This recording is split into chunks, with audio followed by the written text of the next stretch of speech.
With suspicion, it's a drug. Such a drug. When you start thinking this could be the case, this is the case, I condemn the person on account of the fact that this is certainly the case. You don't even have to condemn. You can let the comment section condemn. Sure. You can just insinuate endlessly. Did they do it? Did they not do it? YouTube is a business. If you're not conscious of what product is being sold, then you're the product. So this is a marketplace. Let's be clear about that. You're kind of exposing and exploring an idea, but the ideas are not ideas. They're people that you're potentially accusing of egregious deeds. That's specifically why the sin of detraction and slander are so grave, because they do damage to one of a person's most precious goods. Can you give us a couple more pointers from your book about speech and how we can apply it in the internet age? Let's go for it.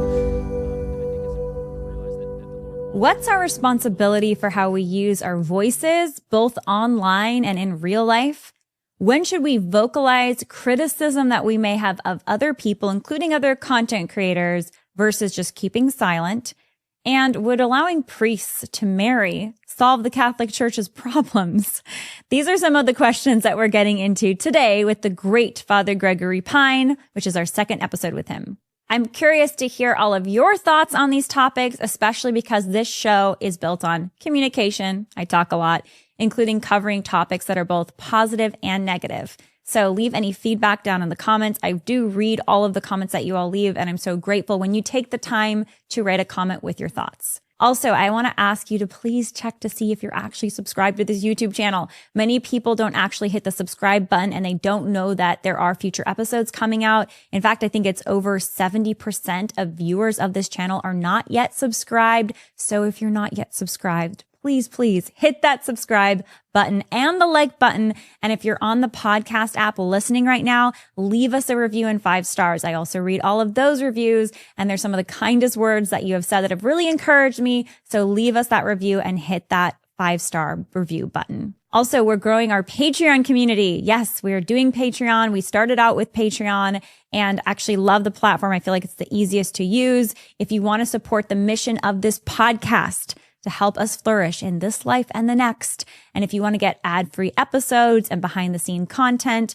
as well as access to upcoming guests, head on over to patreon.com/Lila Rose Show and be part of the growing community over there. Father Gregory Pine, welcome back to the podcast. Thanks for having me. Glad you're here. Delighted to be. We were already talking a lot, and I was like, we got to stop talking and start filming. So we'll try to pick back up, but where are you coming in from? I live in Washington, D.C., at the Dominican House of Studies, where I teach and then work for the Dominican Institute. Very cool place. It is. And you have a book out right now, and then a new book that's about to come out. I do. The book out right now is called Your Eucharistic Identity, and that's with Ignatius Press, so go California. And then the book to come out in January is called Training the Tongue, and that's with Emmaus Road, so go Ohio. I guess I have to do parallel structure there. No, I don't. So I signed too many book contracts about 2 years ago. And so I was feverishly writing last year. And now I'm writing less feverishly. So it's great. I think the last time we had we had an interview, it's been almost a year maybe. You were writing, you were saying how like you were sleepless and you was like a half of red eye and you're just like spending the whole flight writing. Were you writing the Eucharistic book? I was writing the Justice book at that point, which is coming out in May. Another book. Yeah. Wow. So my deadlines are now better spaced. That's a lot of books in 1 year. Yeah. I mean, yeah. That's 3 books in a year. That's 3 books in a year, which isn't to say that they're good books. Okay. So presumably one can produce books at an alarming rate if he doesn't or she doesn't care about their quality. But I have good editors, so hopefully they're good.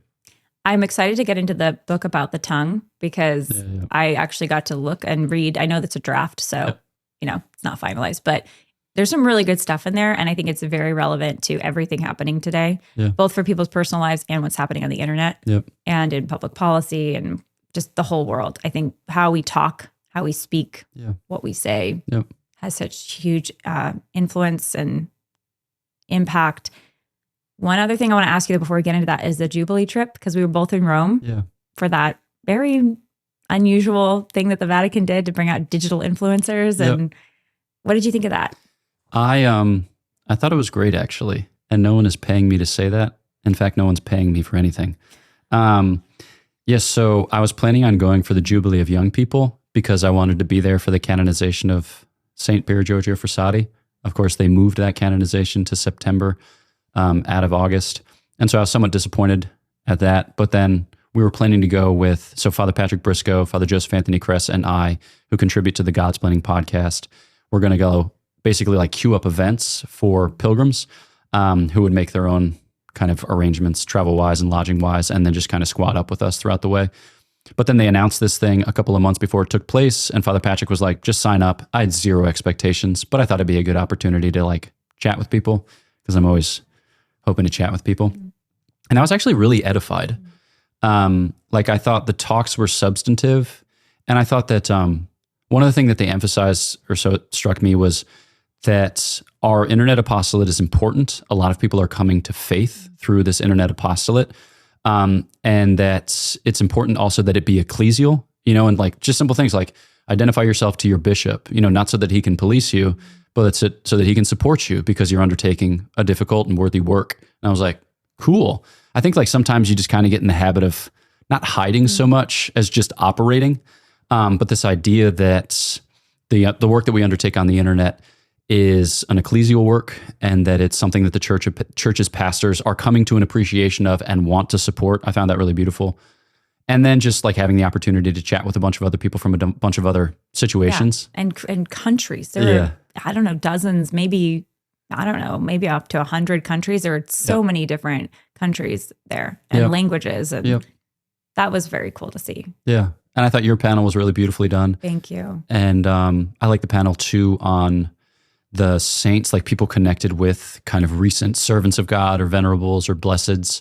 So there was like the promoter of, at the time, Blessed Pure Giorgio's cause. Father Patrick was talking about Blessed Carlo Acutis at the time. And then a couple others besides, but even like a family member of a young woman who, never mind, I don't know all the details well enough to recount them, but that was very moving. And then meeting the Pope after the Mass on Tuesday morning and having the opportunity to kind of like consecrate the digital apostolate, the Blessed Virgin Mary in the Vatican Gardens. And it was wild. It was wild. Yeah. The saint panel was amazing. It's amazing that there are people walking among us who very much knew or were related to, like the mother of Carlo Acutis, right? And she's out there and she's just living her life after her son has just been canonized. Yeah. It's kind of wild. It is. But it's also wild. A good friend of mine, one of my best friends, her baby died last fall. And that baby's in heaven, we believe. The Lord, I believe, has that baby in heaven. This baby was born too soon and then died in NICU after a few days. But she has a little saint in heaven too. So whether you're canonized or you're a child that passes, God has a plan for you, and that the people on earth can ask for your prayers, also pray for your soul if there's concern about them not being in heaven. But I think, by the way, what do you think about that? Asking for the prayers of children who have passed, who are in heaven? I think so. One thought is Saint Therese did it. So Saint Therese, the Martin family, there were 9 kids, but 4 of the children passed in infancy. And I think like there's no hesitation with baptized children. I think like the church. She was baptized, yeah. So like the church does express some hesitation with non-baptized children, not as a way to like scare parents, but so that she might more earnestly commend those children to the mercy of God, without like presuming, but just like genuinely hoping in God's mercy. Saint Therese prayed to her departed siblings, and Saint John Paul II encouraged us to do something similar in one of his apostolic exhortations. So I have no hesitation.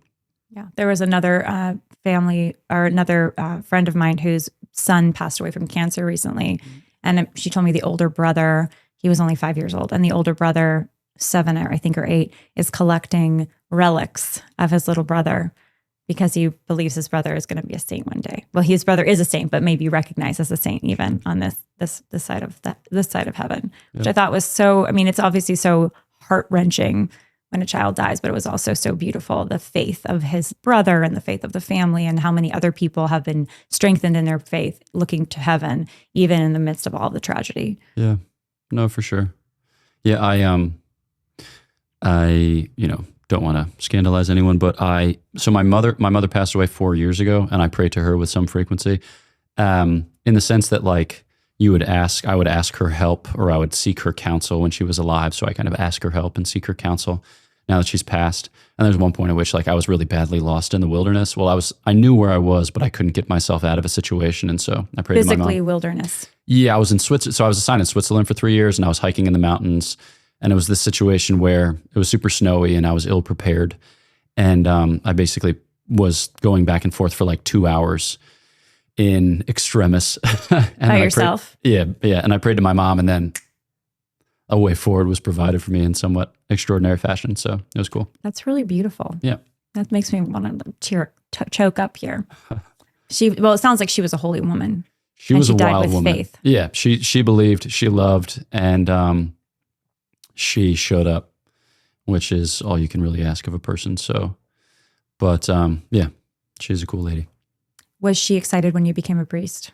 I think she came to be excited. Okay. She wasn't necessarily excited when I entered the order. And I think that like my mom was very honest. I imagine she still is very honest. She was born in New York. You know, her family was in Staten Island at the time, and then they moved out to Bergen County. People from the Mid-Atlantic tend to tell you exactly what they think and exactly what they feel. And if my mom was being honest, she preferred the consolation of my being close and of my having children to the non-consolation of my living at a distance and not having children. But over the course of my formation, she grew to love the community. She grew to kind of take the Dominican charism for her own. And it was actually the day after my diaconate ordination when my family came to like that first mass at which I preached. So my dad, my mom, and my little brother all kind of independently said, up until this day, I had reservations. On this day, I no longer have reservations, which is just a sweet grace. That is a huge grace that God gave him to be able to celebrate you. Yep. As opposed to feeling a sense of loss. Yeah. Did she have other kids? Yeah.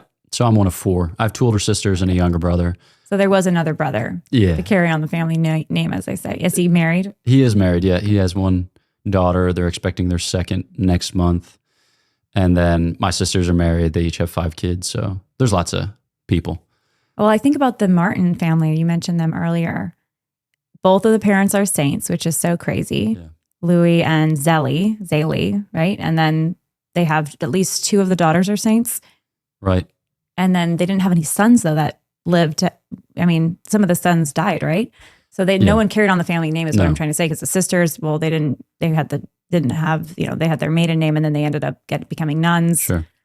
So you kind of... And I think the parents prayed for that because both of them had tried their vocations and determined that it wasn't for them.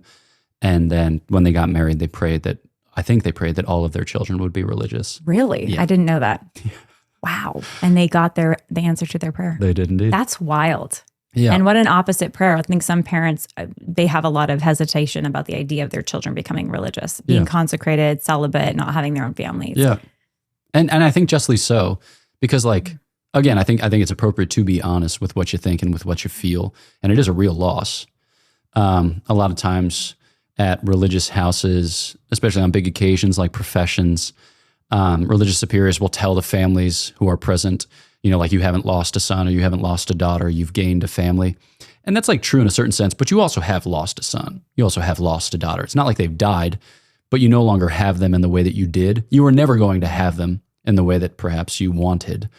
But the good news is cognizant of the fact that you have lost this son or you have lost this daughter. Now you can make an offering, like you can make a sacrifice. And I'll tell that to parents of religious, like God has in a certain sense taken your child from you, but you can join your will to God's will and to your child's will by making an offering rather than trying by main strength to hold on, in a way that isn't in fact helpful for you or for them or for anyone involved, How do you explain celibacy and the consecrated vocation that includes celibacy to people that today don't understand it? And a lot of Christians, Protestant, evangelical, non-Catholic Christians, and also a lot of Orthodox, because their priesthood is not celibate, I think, say, why are we doing this, guys? What's the point? Yeah, the basic argument is, I think you start with an affirmation of the goodness of marriage. All right, because I think a lot of people's minds go in the direction of, okay, if you're not doing it, it's because you judge it negative or because you judge it like bad in some way, shape, or form. So the first move is to affirm the goodness of marriage and to say, like in the garden, Adam and Eve were married, after the manner of a natural institution, but that was God's original plan for the human race. And his original plan entailed that their offspring would be born with the graces and the gifts that God created them to enjoy. So like God intended that his blessings pass through married life. You can talk about it as like the original sacrament or like the primordial sacrament. That's a little bit loose, but it works well enough. And so, all right, we've acknowledged that at the outset, but then we sinned. All right, so we separated ourselves from God's plan in a certain sense, or like God said, hey, you're from me and you're for me, but I want you to ratify that. And we said, just can't do it. Prefer to be from myself and for myself. And eat the apple. Yeah, exactly.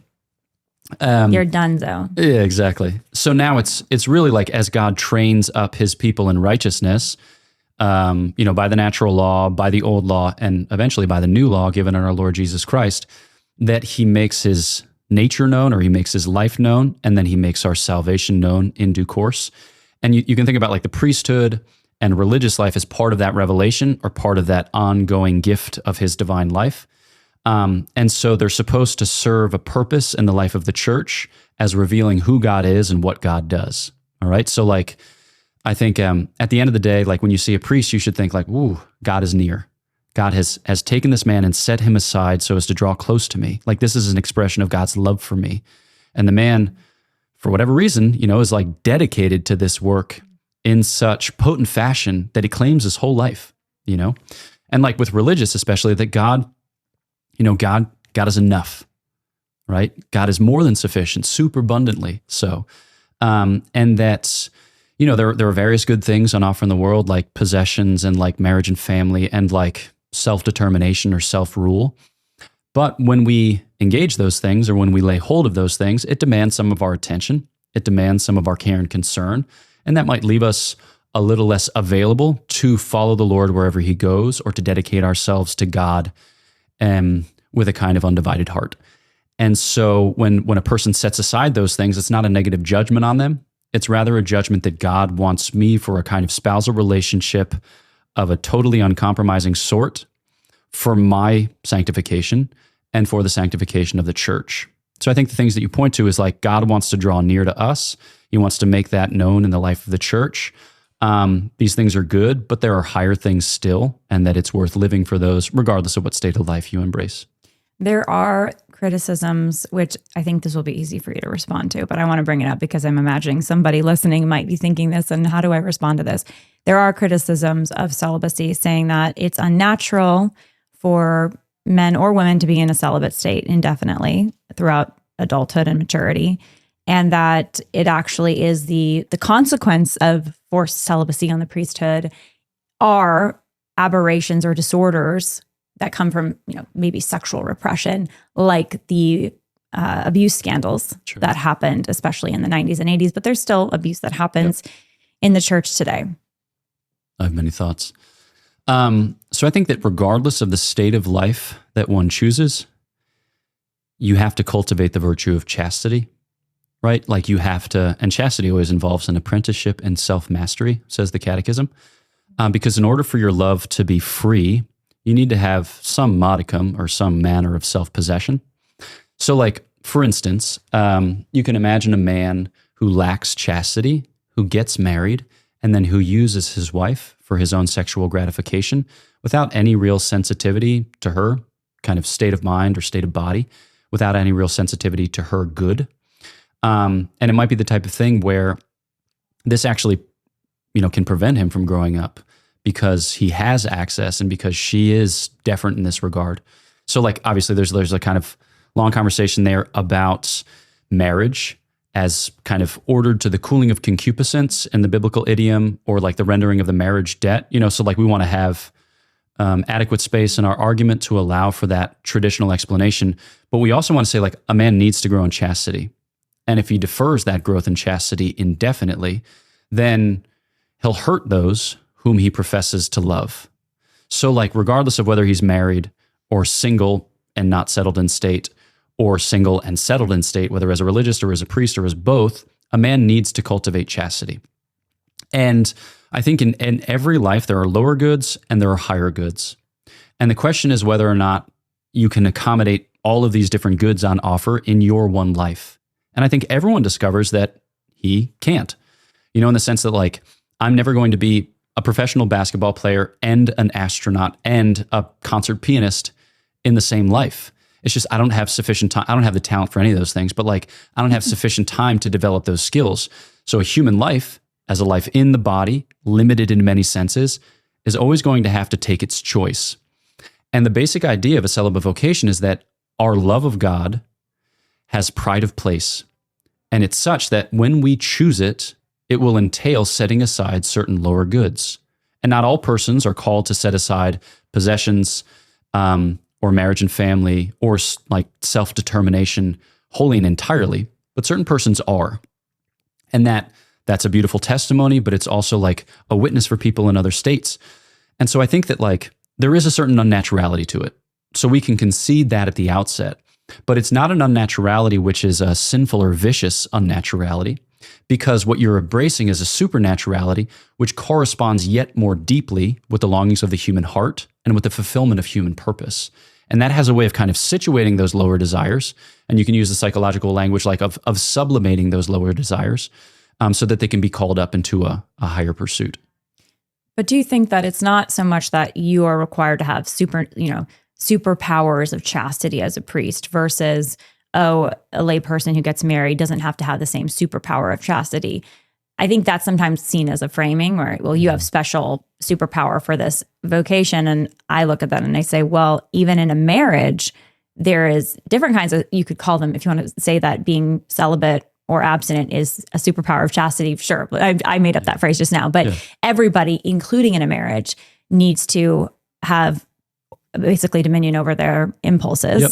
And everything needs to be ordered towards love of the spouse, or just love of the church or whoever you're serving in your order, whatever it might be. So it's not like you have to be especially chaste as a priest or religious versus a married person. Yeah, I think the virtue, you're still called to the same maximum amount of virtue that you can have in this life. Yep. And you can think about the Second Vatican Council and the document Lumen Gentium, which is the dogmatic constitution on the church, says that the Christian faithful of whatsoever state are called to the perfection of charity. So like all of us are called to live that double love command, love of God and love of neighbor, to the hilt. The people, like so religious specifically, who embrace the counsels, the evangelical counsels of poverty, chastity, and obedience, do so with an eye to the fulfillment of that double love command. So they do so with an eye to the perfection of love. But all of us are called to the perfection of love. It's just that religious embrace means which are really kind of good at promoting that, or really efficacious in pursuing that. And so I think it's like, you think about a married man and you think about a priest or a religious. Okay, the married man experiences many of the same difficulties of the priest and the religious, because he's going to have times of periodic abstinence, depending on, like his wife might be pregnant or his wife might be sick or whatever, like there are various reasons for which. And also, like the fact that he has limited himself to this one woman doesn't make other women not attractive to him. Right. I think that's a point that people don't often acknowledge when they're criticizing celibacy. Yeah. Priestly celibacy or religious celibacy. So it's like, like Matthew 5, 27, 28. You've heard it said that you should not commit adultery, but I tell you, any man who has so much as looked at a woman with lust in his heart has already done so. So like the stakes of that evangelical call are high. And so he needs to have that self-mastery so that he can look on women, not with an eye to use or not with an eye to consumption, but with an eye to love, as is appropriate for their relationship or the kind of sharing that they enjoy. So it's like a married man limits himself to one woman. A celibate man, whether priest or religious or both, he limits himself to no women. But there are real parallels between the limitation to 0 and the limitation to 1, because it entails a mastery. It entails a kind of renewed gaze on women such that he doesn't fall prey to his inordinate sexual desire. Did you know that your health insurance plan likely covers abortion, abortifacients, and other unethical services? Most people have no idea that they're footing the bill for procedures that go directly against their beliefs. While there are health sharing ministries, some families need and want standard insurance. That's why I'm so excited to share about Presidio Healthcare, the nation's first pro-life Christian health insurance company. That's right, Christian health insurance, the first pro-life option that is not a health sharing ministry. If you're in Texas, visit presidiocare.com. That's Presidio care.com to get your quote today. If you're in another state, you can join the wait list and check out Presidio's nationwide pro-life provider tool at prolifeproviders.com. Help bring life-affirming healthcare to the rest of the country. Go to presidiocare.com. You know how much I love and support everylife.com, America's only pro-life diaper company, and also its fastest growing diaper company. I use their diapers for my 1-year-old and their pull-ups at night for my 3-year-old. Well, now the great team over at EveryLife has officially launched something new. They've created EveryLife Women, a clean, premium feminine care line designed to honor women the way God intended. I've tried these products and they're great. Their pads and tampons are thoughtfully designed with 100% certified organic cotton. EveryLife Women brings uncompromising integrity together with comfort and care that you can count on. No harsh ingredients, no toxins, just products that reflect dignity and the truth of who we are as women. Also, super cute and classy packaging. You can try EveryLife's new feminine care brand, EveryLife Women, with my code Lila for 10% off your order. Thank you, EveryLife, for helping women in every season of their life. Visit everylife.com/Lila to shop now and use the code Lila at checkout. As you may know, porn addiction is on the rise for both women and men today. The porn industry is a billion-dollar industry preying off of vulnerable men and women. The good news is that there is a solution, and our show is proud to partner with CovenantEyes.com. CovenantEyes.com is not only something to block explicit material on your phone, your tablet, or your laptop, but CovenantEyes.com is also a community to give you strength to choose good things instead of to choose the destruction of porn. Whether you're a parent protecting your kids, a husband searching for accountability, or a wife searching for accountability, or somebody who just wants to make sure that porn doesn't make it onto your screen, CovenantEyes.com has got you covered. So you can go to CovenantEyes.com and get a free 30-day trial using the code Lila. That's CovenantEyes.com. Use the code Lila for a free 30-day trial. Start your journey to freedom today. I've got to ask you about how you got in hot water recently on YouTube over sort of this topic. But before that, back to the priestly abuse stuff. You can be an abuser and be married. And a lot of abusers, unfortunately, are married or not priests. So when you look at abuse rates in the priesthood versus abuse rates in the public school system, in, evangelical churches, in just marriages in general, you're not going to see some like spike in the priestly space. You're going to see actually just human brokenness and sin. And I think that goes back to the vetting process with seminaries, because if somebody is dealing with sexual addiction or attractions to, God forbid, children, they're likely not, they should not be, I should not say likely, they should not be pursuing the priesthood. I mean, that is a disqualifier. And I think they've added those standards to the seminaries. And there was a loosey-goosey area or time around the 70s and 80s where the standards weren't as strong. Yeah. And there was more of this sort of, let live and sexual freedom sort of ideology from the sexual revolution. And so it did impact the church. So anyways, all that to say, not to excuse it because it's horrific and it needs to be called out and exposed and all that. But I think this idea that celibacy is the reason for abuse is absurd in my view. Yeah. And I think too, you'd also see different rates of sexual abuse amongst what you would call secular clerics and then regular clerics. So amongst diocesan priests and then religious priests.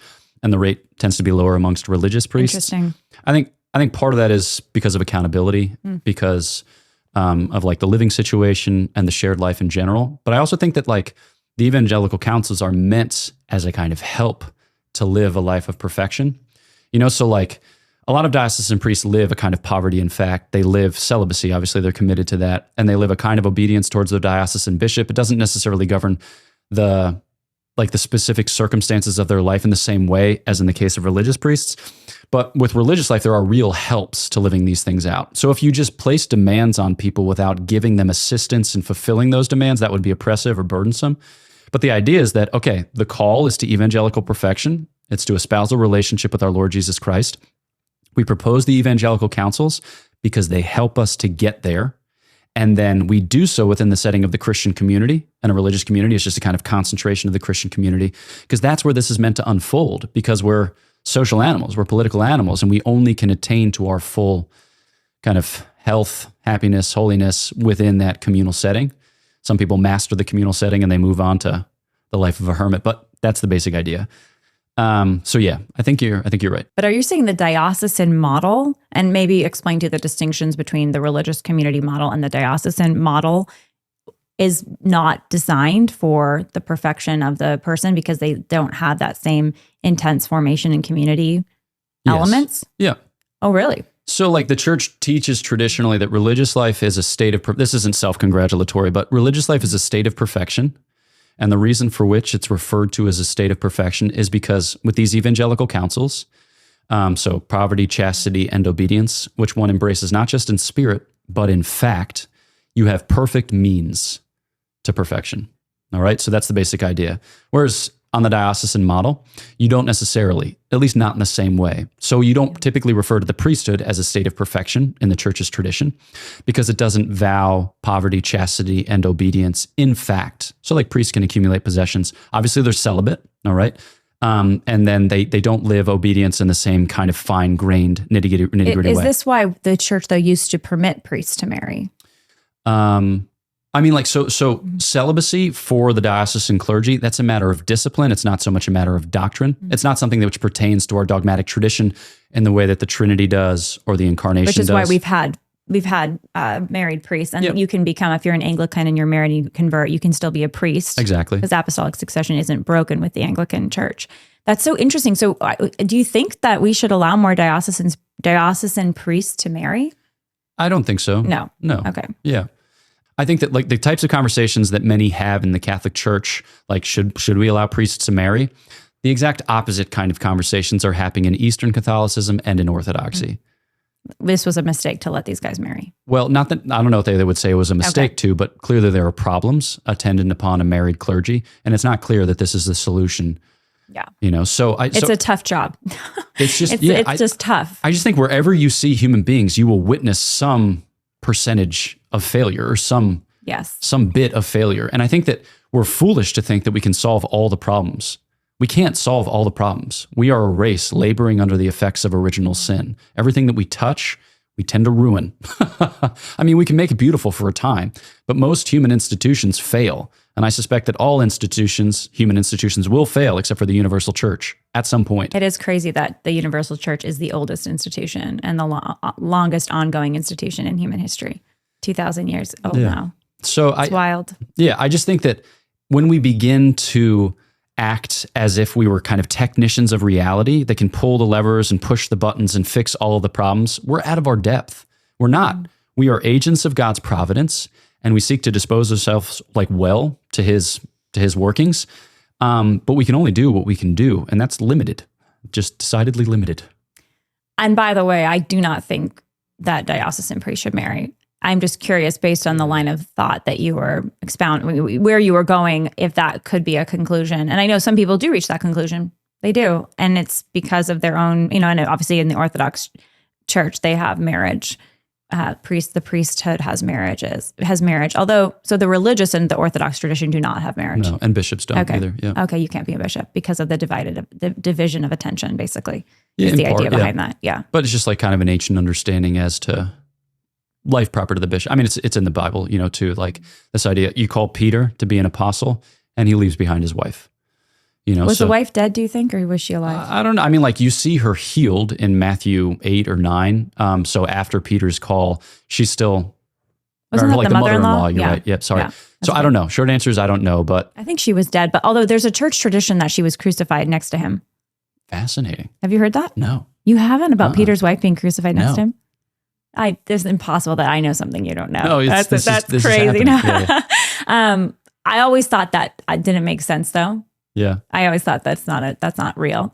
My sense of it is that she passed before he went on his mission. Okay, because it just seems surprising, this idea of the Lord actually asking a man to leave behind his own family. Yeah, even though Jesus says that, but I think that's more in the sense of total radical surrender to the will of God. And also the willingness to not have a family. Sure. Oh, no, I think that's the normal interpretation of those texts, or that's the way in which those texts have been interpreted throughout the church's history, by and large. But there are also witnesses, like individuals who have been married and have left, like their wife, their family has been provided for, but they have left to follow an evangelical call. A classic example is there's a 15th century saint from Switzerland named Saint Nicholas of Flue. And he felt a draw to be a hermit, and he left his wife and his kids. And I didn't know that. Yeah, saw to it that they were provided for, but just kind of interceded on behalf. How old were the kids? I don't know. Yeah. And he's a saint? He's a saint. That's wild. The patron of Switzerland. Because I think if that happened today, we'd all be lining up to say, get back here. Yeah, exactly. Get back into your house and take care of your wife and kids. Yeah. But like, was that discerned and under obedience to his bishop? I don't know all of the details. Okay. Yeah, it's also the 15th century, so I don't know that a lot of the details are to be known. But if you're a hermit, by the way, you need canonical approval, right? I think so. Okay. Yeah, in the ordinary course. Yeah. Or just like of your diocesan bishop, your local ordinary.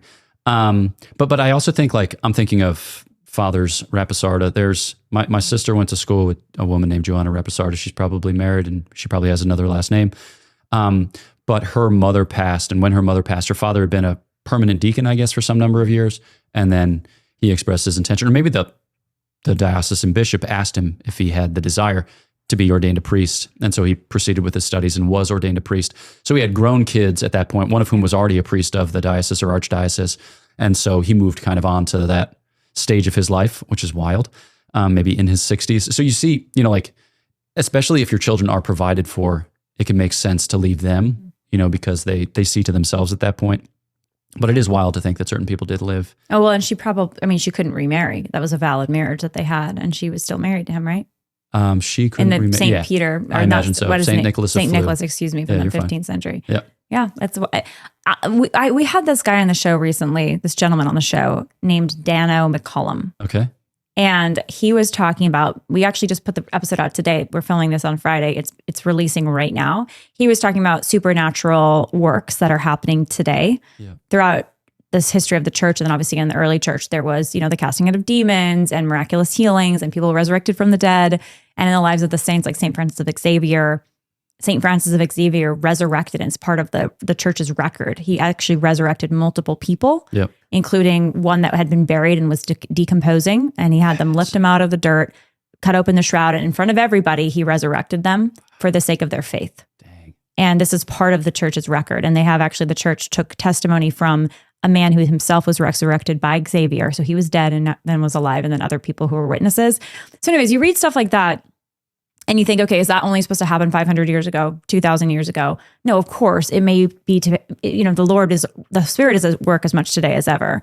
And so these ideas of, the power of God to do healings in our life and through the name of Jesus to raise people from the dead, that can happen today. Similarly, like you're describing, this idea that somebody might feel a call to be hermit and they're married and they have kids. And then, yes, that actually is a legit call and they go do it. All of that stuff, I think we hear these stories and we're like, wow, that's so cool and crazy. But it may be something God is calling someone to today. Yeah. And would we have the eyes to see it? Yeah, I think that if we saw it, would we be scandalized instead of inspired? I mean, potentially. So there are plenty of folks who have written extensively on like the demystification or I don't know what the best word to describe it is, but like the disenchantment of our contemporary times, like since the 19th, 20th century, like with the coming of the Industrial Revolution and the mechanization of society and the kind of reduction of individuals to cogs in otherwise anonymous wheels, there's... and the reliance on science as understood. Yeah, just like a kind of scientific explanation for everything, or a putative scientific explanation for everything, convinces people that there's no mystery left in the world. And that's not to say that we should like reinvest our experience with mystery of a silly sort, but it does mean that we have the opportunity to reclaim a mystery which is already on offer, like by faith and sacramental life. And I think that that's hard for a lot of modern or contemporary people to gain access to that mystery. And so they have difficulty in imagining their lives other than they are at present, which is kind of humdrum, mundane, otherwise uninteresting and uninspired.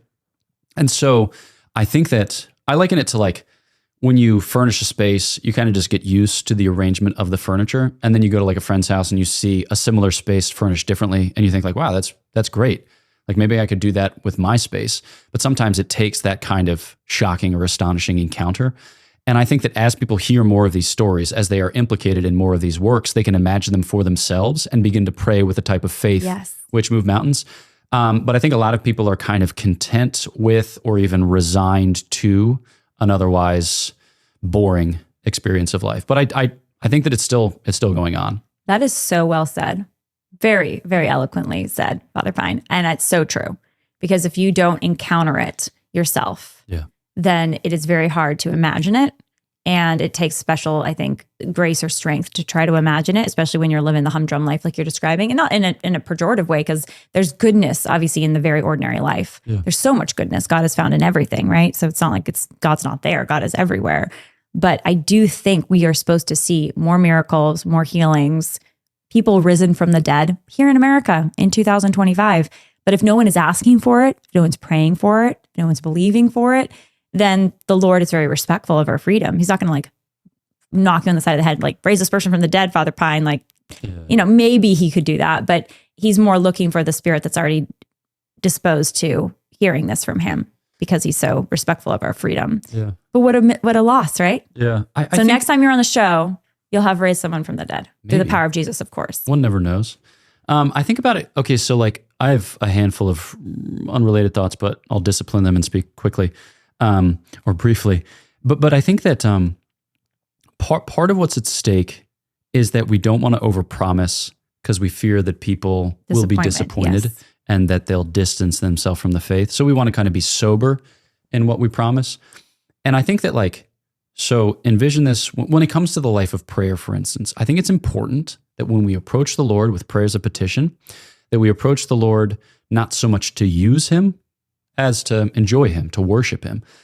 Because if we go to the Lord and say listen, really want this healing, and if you don't give this healing, then our relationship is going to change, for the worse. That's weird, because it's doesn't work like that. Yeah, it's to subject the Lord, to subordinate the Lord to something which you prefer. Trying to be a magician. That's what that is. Exactly, yeah.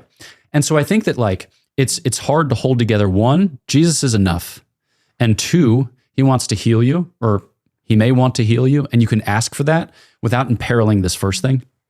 And so, I recently have had a handful of people ask if they could pray with me for healing, physical healing, emotional healing, psychological healing, just people coming out of the woodwork and saying I'm always just why not? Let's go for it. And I think it's important to realize that the Lord wants to do that for the building up of the church. Yes. To give testimony that there's something at work in the church, which is awesome. It doesn't necessarily mean those people are holy. And it doesn't necessarily mean that you are holy, because those gifts, which St. Paul describes in 1 Corinthians 12, like tongues, interpretation of tongues, discernment of spirits, prophecy, words of knowledge, words of wisdom, mighty deeds, etc. Those don't necessarily make you holy. They're just there to testify. They're there to show that God is powerful and he can do whatsoever he wants. There are other gifts which do testify to the fact that you're holy, like the virtues and the gifts of the Holy Spirit, which he lists in Isaiah 11, verses 2 and 3. So I think it's we need to be able to appreciate those things without assigning to them ultimate importance, while keeping between our navigational beacons the fact that the haven, the port to which we direct the bark of our ship is God, so we want God. That's an overly complicated image, but he's enough, nevertheless, these things are cool. That's a great point. And I think that's absolutely part of the essential primer for exploring this level of depth of relationship with God. Because I think it requires a level of trust in God to be able to receive his power, to be able to do a work like we're describing, like a healing. Not that person has special virtue themselves. Obviously, they're trying to use their will to align with God's will. They're imperfect. The disciples that did miracles were imperfect. We're all imperfect, but they're striving to get closer to God.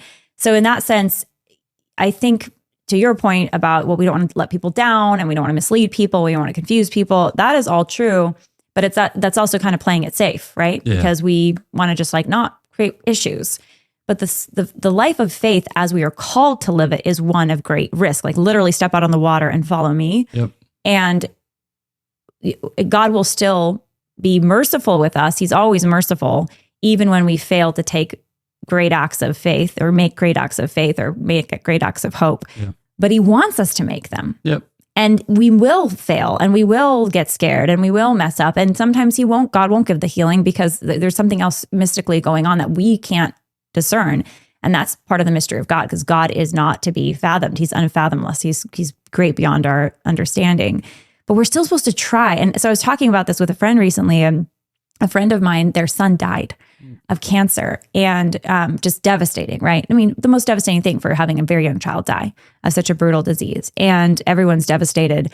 And there's this question of, well, should we pray in case it's something the Lord will offer for resurrection. And you get with the parent, you talk to the parent, you discuss it. Now you're afraid, will this be a big letdown? This person's devastated. Is this manipulative? Is this emotionally abusive? To be like, hey, should we pray for resurrection? Because they're like, we just lost our baby. And if the baby doesn't come back, does that mean God doesn't love me? Yeah. But as we were discussing it, Mara was talking with another spiritual director about this, and we we're talking it through. The reality is there's been a tradition in the church where you can pray for this. It is not bad to pray for this. It can be very good to pray for this. It doesn't mean God always answers that prayer in the way we would like, but God is always going to answer ultimately the prayer for us to draw closer to him and to receive his gift of consolation in one way or another. And sometimes if someone dies, God has a plan for them to stay in heaven, which is a far superior place here on earth. So as much as we on earth, like, come back to earth, it's like, if they're in heaven with Jesus, they're probably like, I love you guys, but I'm going to stay here in heaven. And so in this story, we did pray for this boy with the mom to be resurrected if it was the Lord's will through the power of Jesus, because it wasn't just that he died. It was wrong for him to die at such a young age. And there were issues with, the care that he had and everything else. And he ended up not being resurrected, clearly. I mean, I probably would have already announced that to people if that had happened. It would have been a huge thing. But the mother had peace that he was happy, this boy in heaven with God. And there was still this sense of closeness with our Lord, that I asked for something, but the Lord knows best. And the consolation that he's with Jesus is the greatest consolation you can have. But that process still of making the petition and then receiving it without some like emotional damage or, rejection of God. How could you not answer my prayer? That I think is part of the Christian life. Mm-hmm. And we don't practice it enough, I think, as believers, because we're afraid of the disappointment. We're afraid of what might happen if we get outside of the comfortable bubble that we're in. And I think sometimes we're even afraid of the miracle. Like, what do you do when you get a miracle? Kind of challenges you to, okay, I've got to change my life. Yeah. I think that it's a kind of classic Christian teaching that God always answers those prayers which we pray for the things necessary for salvation, provided we do so devoutly and perseveringly. And that can sound kind of commercial or transactional, but at the end of the day, it's meant to be relational. Basically, like, God wants to give us himself. That's what he wants to give us. That's the whole porpoise. That's the whole dolphin. That's the whole purpose for which he created us. And so we can rely on that. We can depend on that. We can act with the confidence that that's true. And so we'll never be disappointed if we ask God for himself for the things that we need in order to attain to himself. And that should be characteristic of our whole life. That is to say, it should be devout. It should be persevering. But then, like, when we go to God, we should also go to God confident that he's a loving father, and that, if we ask him for an egg, I don't remember exactly the arrangement from the gospel, he's not going to give us a scorpion. Bread, yeah. Like, if we ask him for bread, he's not going to give us a snake. We're not going to get something weird. We're not going to get something creepy.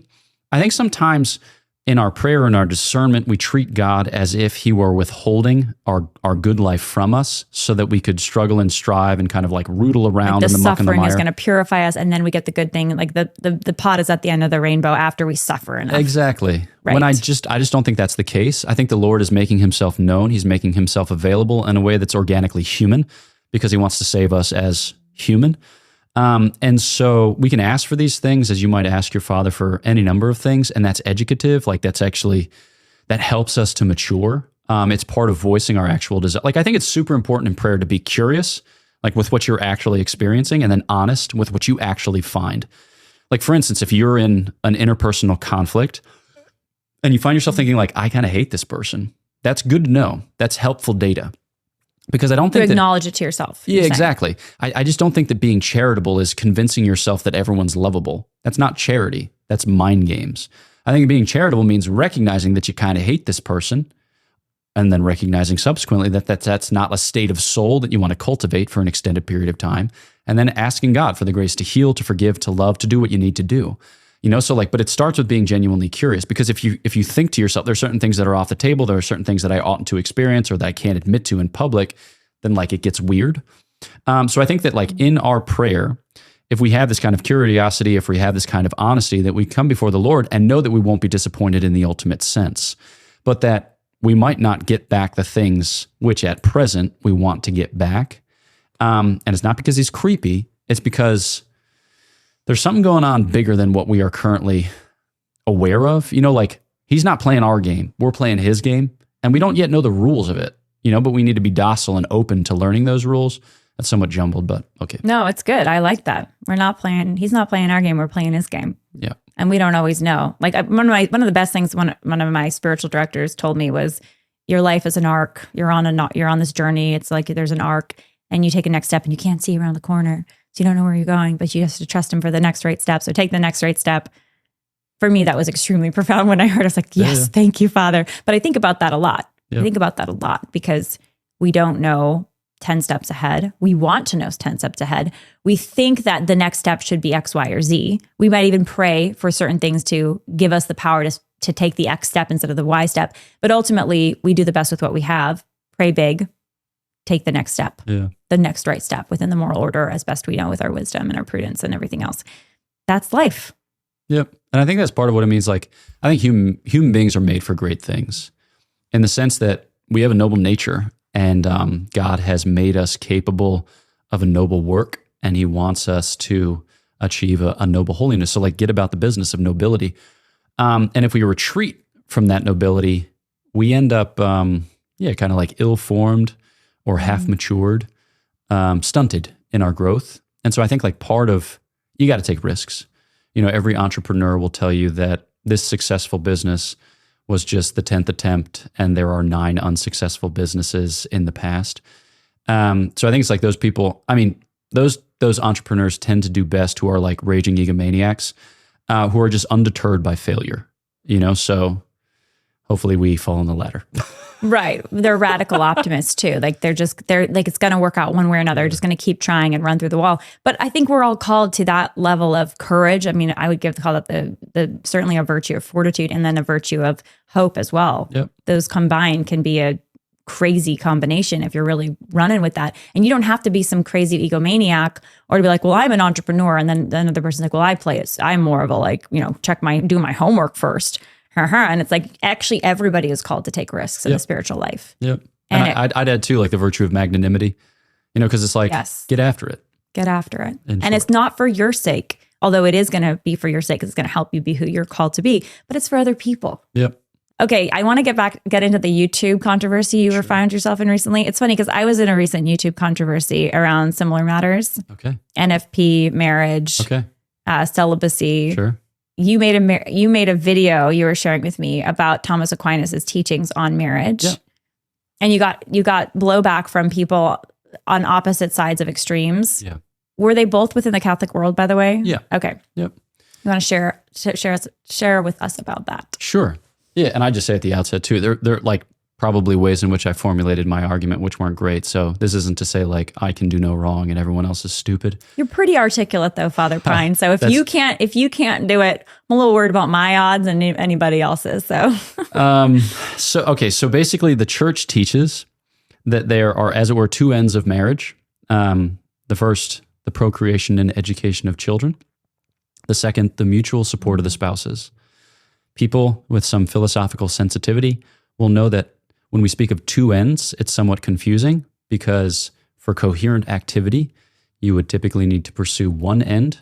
Like if you were to ask me like, hey, where are you going next? And I was to say, I'm going to San Diego and to LA. You'd be like, which one first? There has to be an order among them because you can't go north and south at the same time and in the same respect.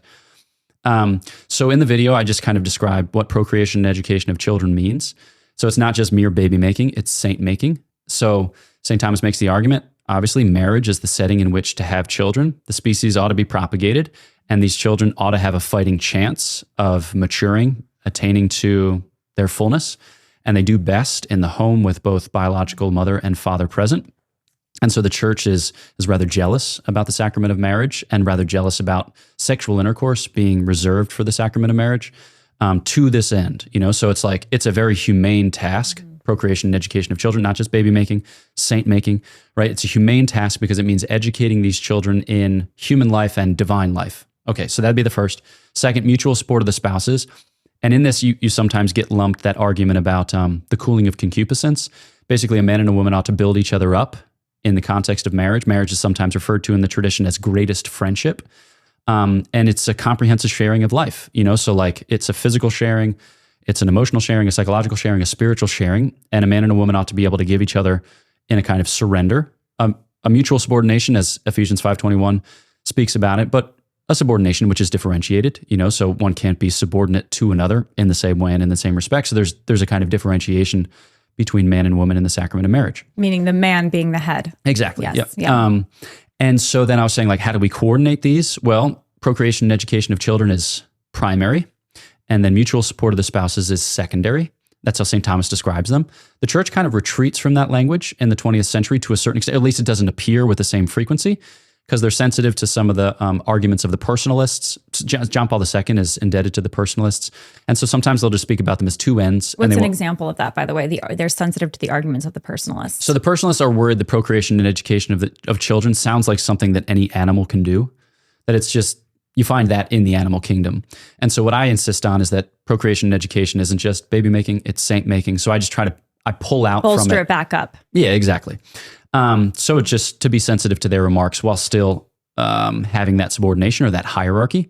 Because I think that, like, the mutual support of the spouses, it pertains more to kind of like the shape of marriage, like the form of marriage, and procreation and education of children pertains more to the end of marriage or the goal of marriage.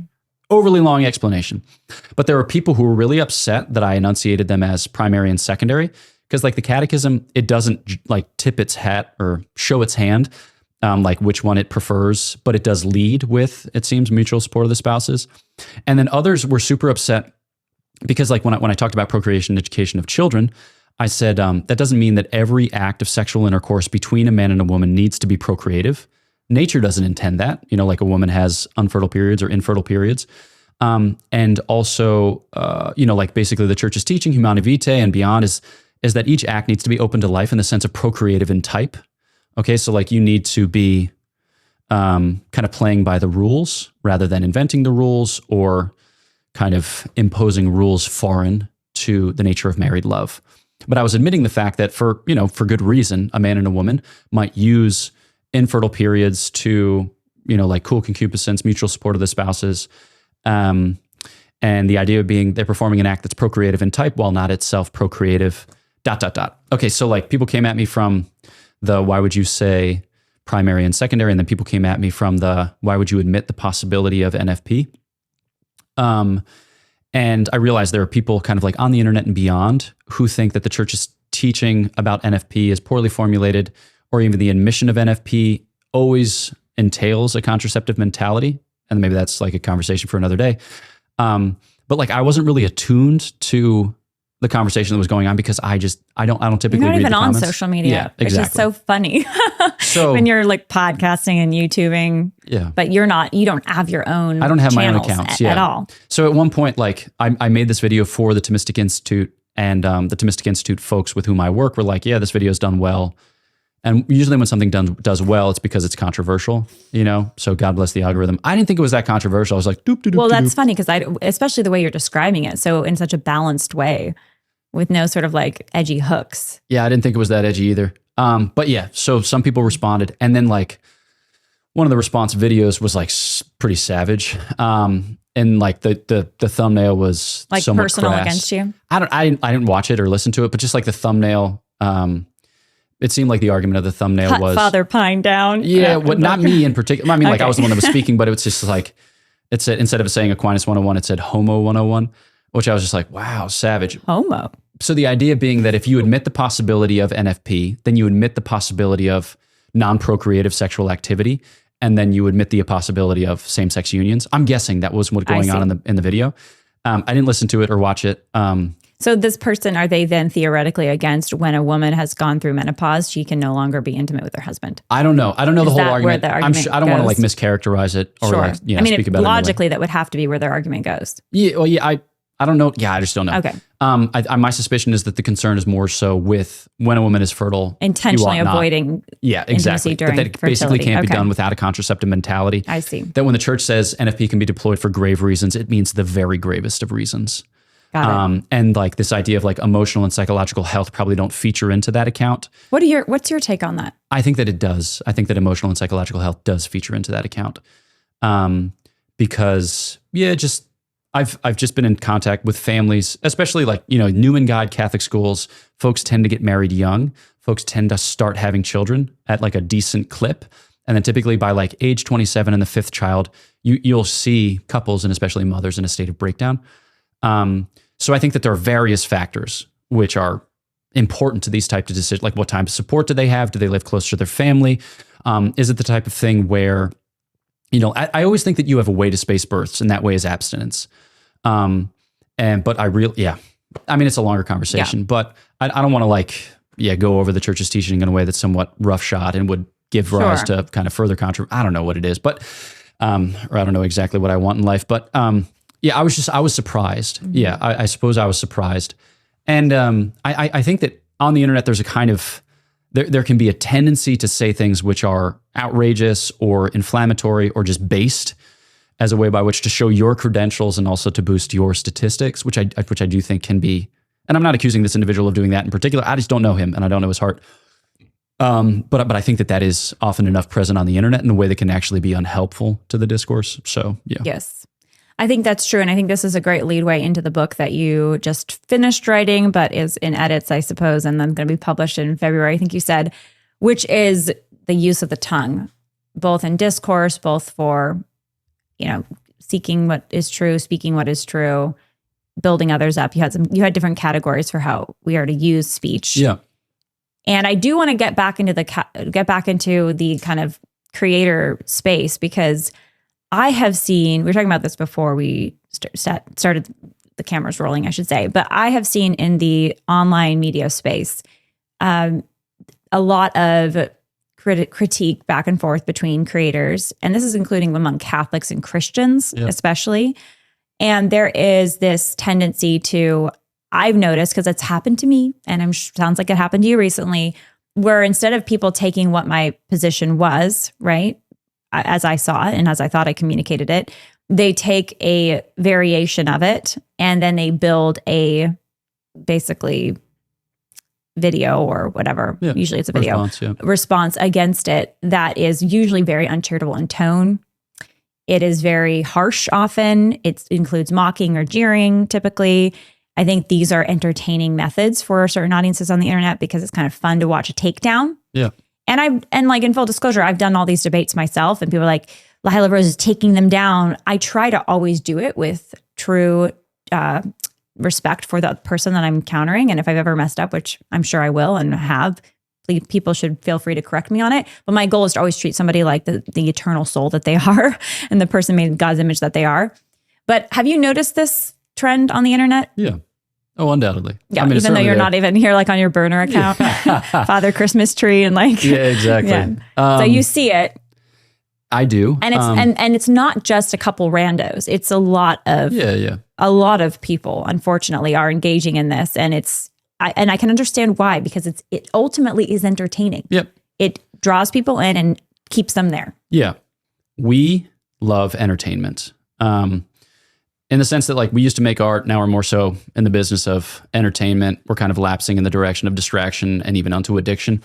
But a lot of the problems in the world arise from the fact that just a man can't sit alone in a room and do nothing. Deal with his silence. Yeah, exactly. So I think that what you see is, okay, YouTube is a business.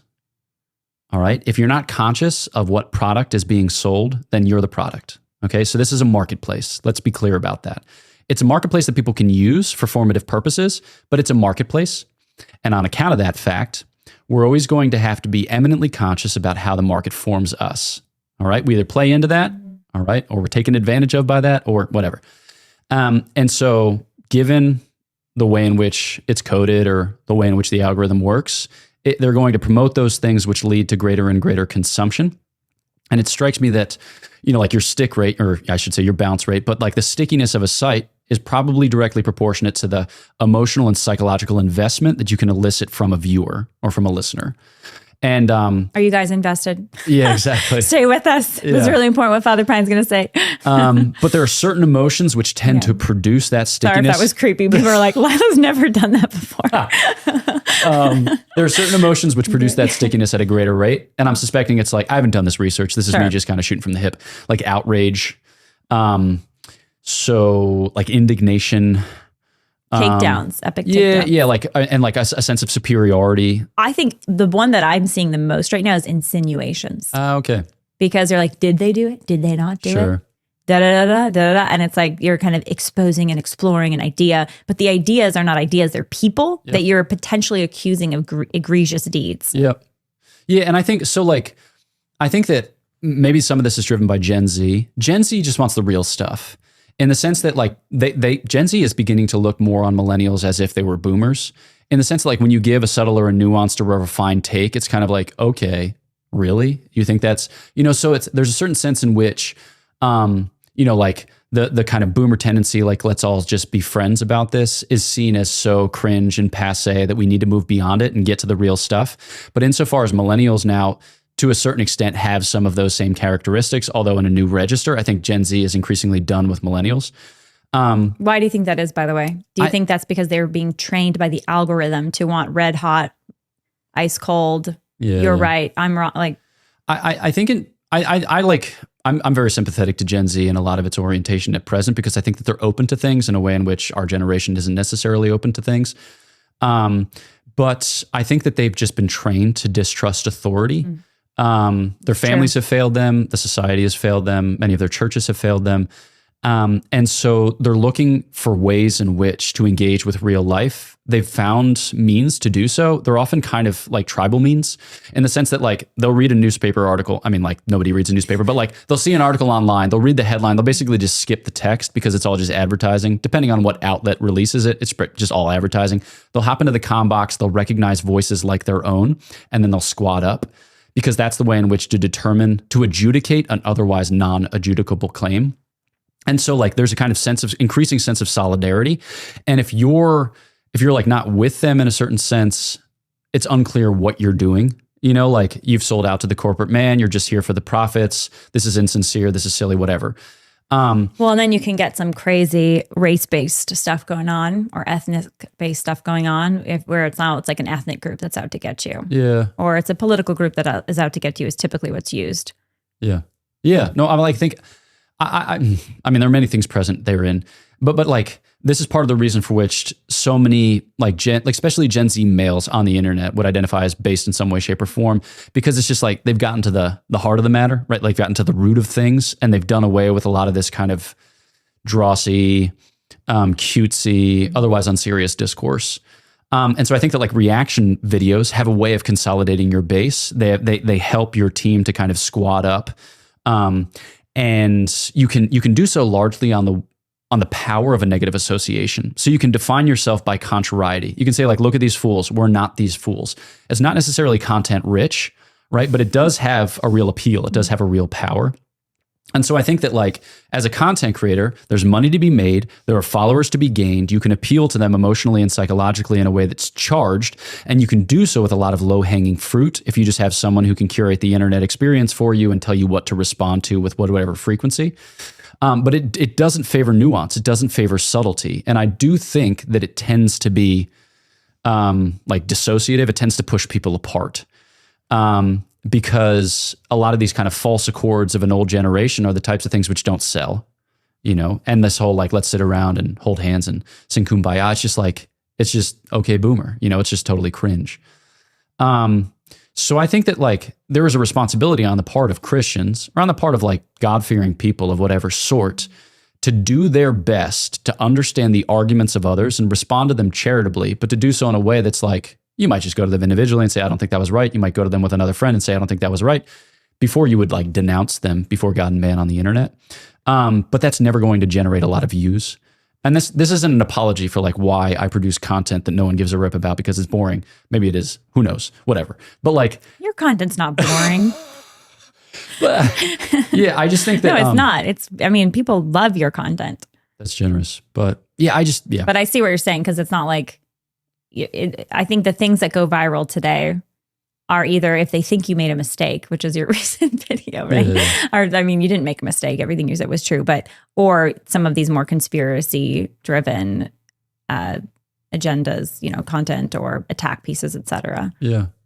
But I think it's just like, I think that at the end of the day, the power of a YouTuber is to create a connection with his or her audience. You just think of Charlie Kirk. There are a lot of things, sociologically speaking, which are at work in the whole phenomenon that we're witnessing at present. But like Charlie Kirk was able to connect with Gen Z because he was willing to ask questions that a lot of people weren't willing to ask. and do so in a way that, while polemical, could be respectful. And I think that that's hard to do. I think that you have to be a person of character in order to do that well. And if you lack the character, then you're going to have to rely on other means, other techniques, skills, tactics, whatever they are. That's not to accuse, but it's just to say, like, it's really hard to be a person of integrity on the internet because there are so many temptations.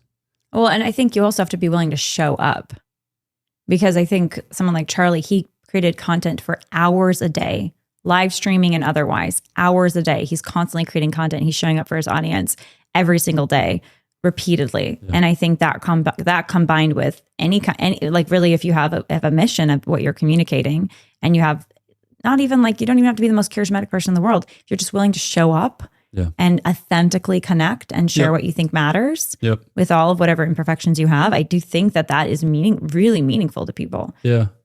And I think too, like, that's something too about Gen Z streamers by comparison to millennial streamers. Millennial streamers are a lot more buttoned up by comparison to Gen Z streamers. There's a kind of Gen Z way of letting it all hang out. I've gotten feedback. This is a very millennial show. It's what, I mean, we're working on it, guys. I'm going to bear all soon. Yeah. I mean, but like, we're millennials. And I think like the attempt. I'm a mom. I'm a millennial and a mom. And I'm like, why don't you have your kids? Oh, well, my kids, I'm protecting them. I'm not putting them on the camera. Yeah. So there's all these like extra steps, but we have talked a lot about like, how do we be more, not that we're not being authentic now. Like, you're being authentic, right? I am. Okay. I'm being authentic. Like, this is really me. Yeah. But then there's authentic, I'm sure there's authentic Father Pine when he's like with his bros. I don't know, guys, what you guys do, for fun, but lots of high fives, and he drinks some beer. I don't know. There's like Father Pine, like having fun, letting his hair down. Yeah. There's me letting my hair down with my kids. And then there's going to be different vibes in different formats. And maybe Gen Z, they're more used to like, there's one vibe everywhere. Yeah. I don't know. No, I think, there are certain things that I like don't talk about too terribly much on the internet. Like the liturgy, for instance, because the liturgy is so polarizing, or because it's become a kind of setting for a lot of debates. It's like, do I celebrate the old rite? Yes. Do I prefer the old rite to the new rite? Yes. Do I talk about that a lot on the internet? No. And the reason for which is I just think that like there are better settings in which to host those conversations, and that the virality of internet discourse can work against you in many ways, because it exposes whatever you're saying to a lot of audiences who like don't know the context in which what you're sharing is to be interpreted. Blah blah blah. No one cares. But like, I think that something that's characteristic of Gen Z streamers is just you just send it. You just push. Go live. And then like you're eating a sandwich, and then you're like talking about the things that you were dreaming up in your most recent, like BS session with your bros. And then you take a bunch of random questions, and then you forget to push, go off. You forget to like turn off the live stream, and then you come back 7 hours late. It's just like, it's insane. But like, I think that there's something about that, which is the authenticity proper to that generation, which isn't necessarily the authenticity proper to our generation. So it would be improper. I think it might be for you to film yourself eating sandwiches with the bros. There are millennials who are doing this. Okay. Well, I see. I think like just to kind of play with the idea a little more, like Fulton Sheen, right? Yep. I'm sure the generation that he had, there were people who said the radio is bad. Sure. There are people who said the TV is bad. Yep. There are people who are saying social media is bad today. And obviously there are bad things that can be done with social media, with the radio, and with TV. Yep. And there's special a potential for addiction with social media that doesn't even exist with TV, but still TV has an element of it, blah, blah, blah. Yeah. But I guess the point is, I think about someone like Mother Angelica. Yep. And she just kind of went for it in a way that was very unusual for her state in life. Sure. Highly, highly, highly unusual. She's a cloistered nun, and she's like filming 3 or 4 or 5 days a week. That's kind of crazy. And nobody was even doing a lot of filming back then because you really couldn't. And so she like went and bought herself a satellite. I mean, the whole thing is actually insane when you look at it. Yep. But when we look at it now, we're like, oh, no big deal. Like, yeah, of course, there's some religious people on TV, but that was very, very unusual. So I guess it goes back to calling. Like, do you feel a calling or a desire to do this? Is this a desire maybe from God? Is this, the direction to go? But I think the nature of Gen Z doing it doesn't have to be inherently a Gen Z thing. It could be more what the moment demands to some degree. And perhaps it would be prudent for millennials to do some of that. I think like one thing that millennials can take from Gen Z is like Gen Z is done with irony. Gen Z is post-ironic. Whereas What like, does that mean? so like millennials are still a little bit hung up on irony, just in the sense that irony in the first sense being like sarcasm and, kind of like caustic or sardonic humor, where you're like, okay. But then irony in the second sense is like, it's never really clear what you think because you're kind of always at an ironic distance. Yeah, you're hedging. And so you're never really revealing your most basic commitments.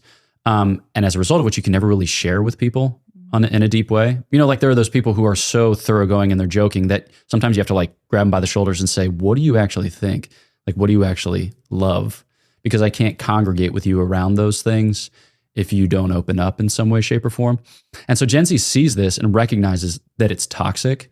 And so they're willing to share, but their sharing now can become a kind of distancing in the sense that like Gen Z is willing to tell you everything about their lives, that they're taking medicine, that they're going to a therapist, that their parents are divorced, like that they've had thoughts of self-harm. Like they're just willing to share all of those things with you.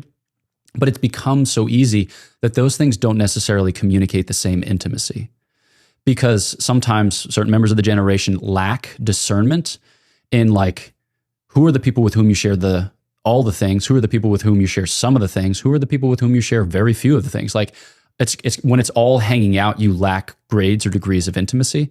So it's like, it's beyond irony in that sense. And so I think that like something that millennials can share with Gen Z is some differentiation between kind of grades or degrees of intimacy. But something that Gen Z can teach millennials, I think, is a willingness to share more. I think that we're worried if we share too much that people will think it's untoward.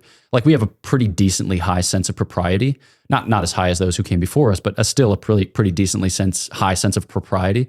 And I think like that's gone. I think propriety is kind of gone.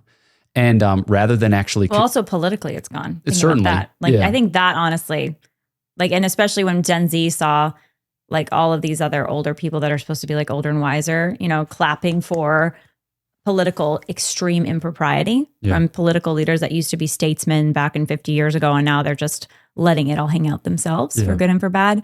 I think that also kind of ran a big truck through the whole veneer of, okay, we're just going to all be buttoned up around here and do what's right. And now there's like, what is even right and how to show up in the public life? Yeah. Is there any bar too low? Yeah. Yeah. I think it's fascinating too. Like millennials, so cancel culture is still kind of a thing, but it's not in the way it was maybe 5 to 7 years ago. Gen Z has caught up to that. Millennials haven't. We still comport ourselves a little bit as if cancel culture were in force. So That's a good point. We're like a little bit nervous to share on account of the fact that we don't know how it'll go. Or Gen Zers who are managed by older people. Sure. Because I think about like the more traditional fields of like, TV and modeling and, what else would it be? I guess music, right? Yeah. When people make it in those fields, they kind of like act like you're describing millennials to be, even if they're Gen Z. Yep. But then you have people that are more independent artists and they're just like doing it on their own terms because no one's managing them. Yep. They're managing themselves. Yep. And I think there's so much uber power to the person who can use the mediums today, create their own content and manage themselves. Yep. No, absolutely. Yeah. So I think I'll never be a native speaker of any generation, not my own. I think that like you're also an East Coaster though. I am. So I think that like we're you and I are both millennials, but I already feel like there's a cultural difference with a Southern Californian or I would guess I'm a Southern Californian now, but I was born in San Jose, but a Northern Californian or just a Californian and a East Coaster. Yep. I mean like propriety wise. Yes.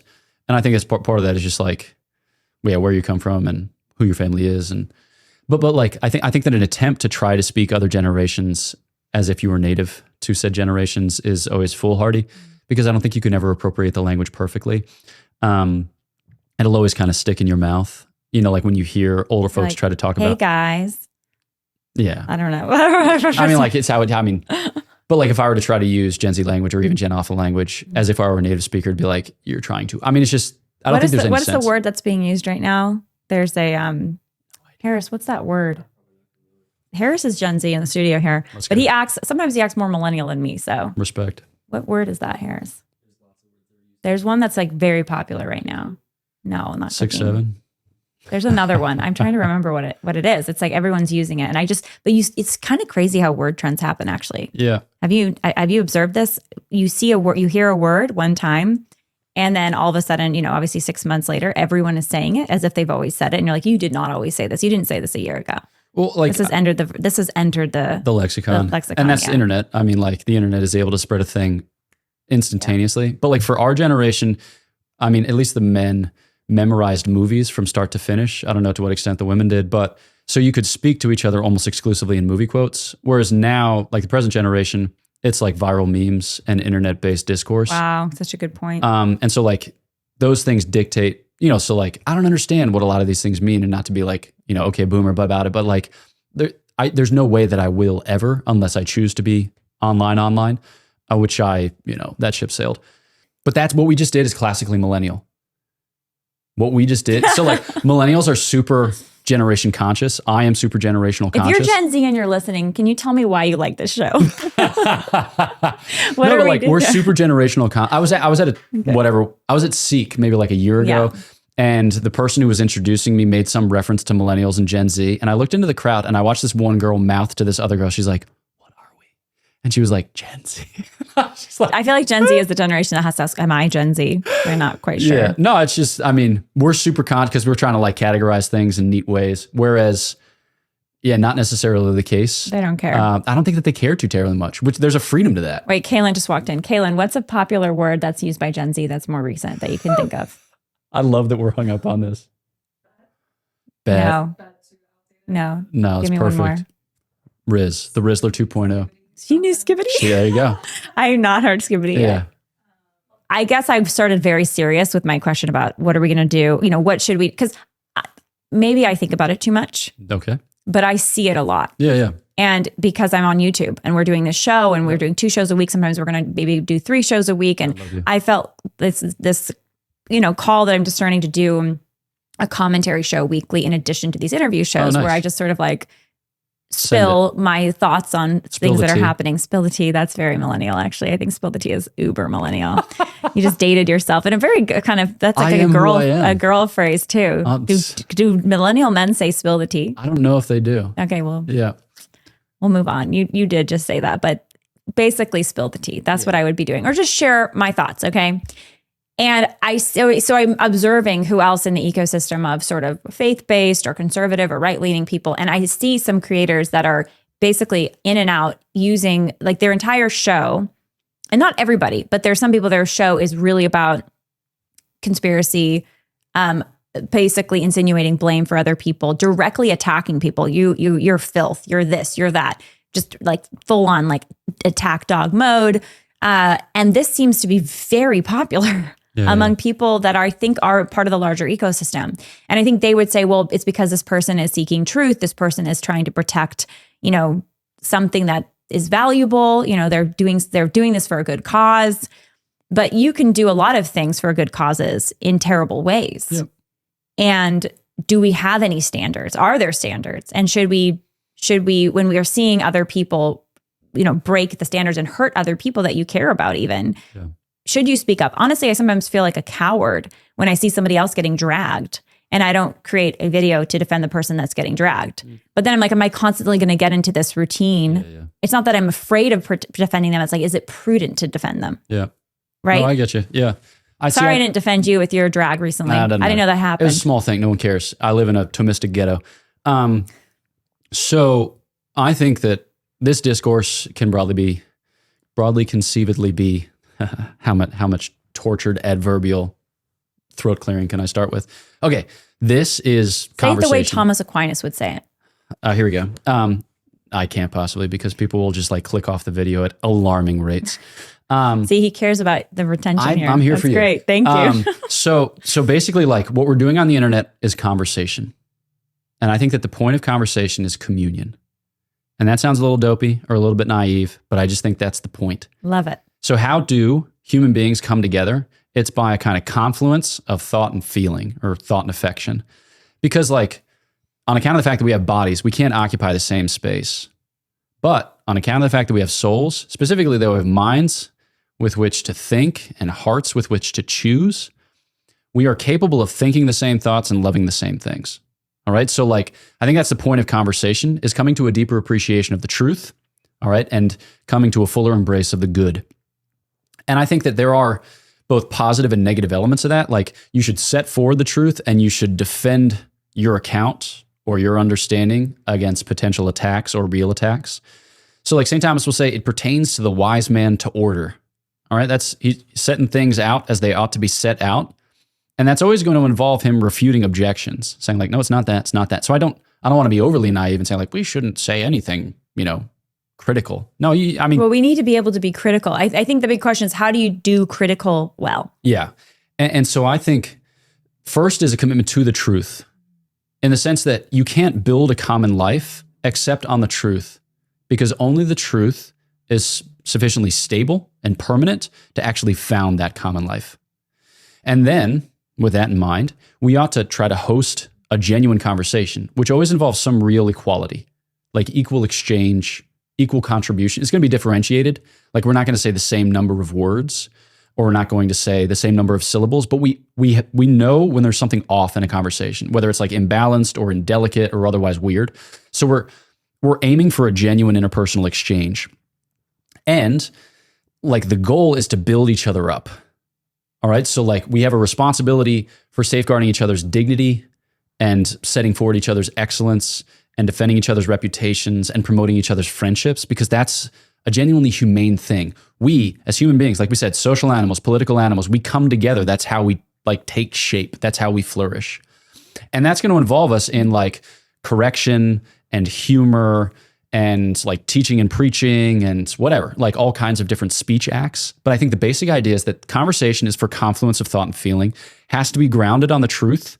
We need to see like a certain balance and a certain delicacy, and it ought to be upbuilding to the parties involved without being Pollyanna-ish and stupid, And so we use criticism, correction, all right, or humor, like mild, gentle, kind of ribbing and mockery as a way by which to advance that aim or to advance that goal.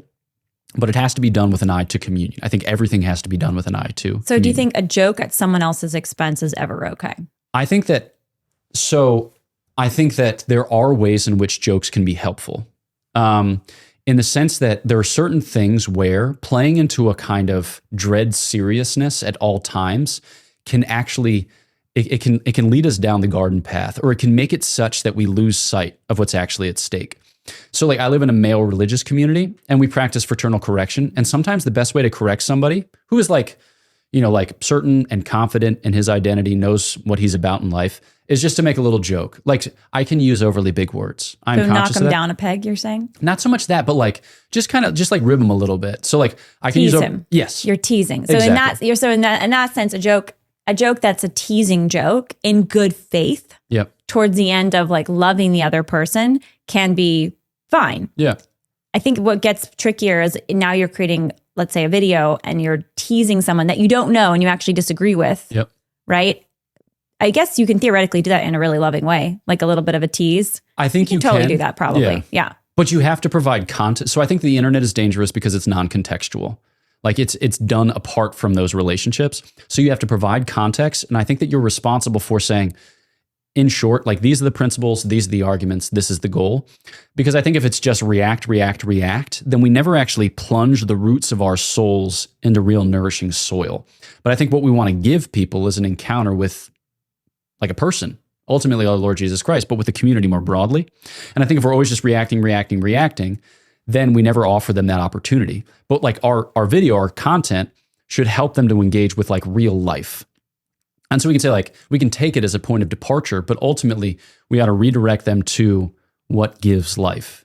I think that's, yeah. And if people have the patience for that, God be praised. If they don't, whatever, it's 2025, we don't have the patience for anything. Although in Southern California, my suspicion is that you have more patience for things because you spend so much time in traffic. I don't know about that. Okay. I actually don't think we do. Okay. I think we all have our issues here too. Got it. Maybe even worse than your issues. I don't know.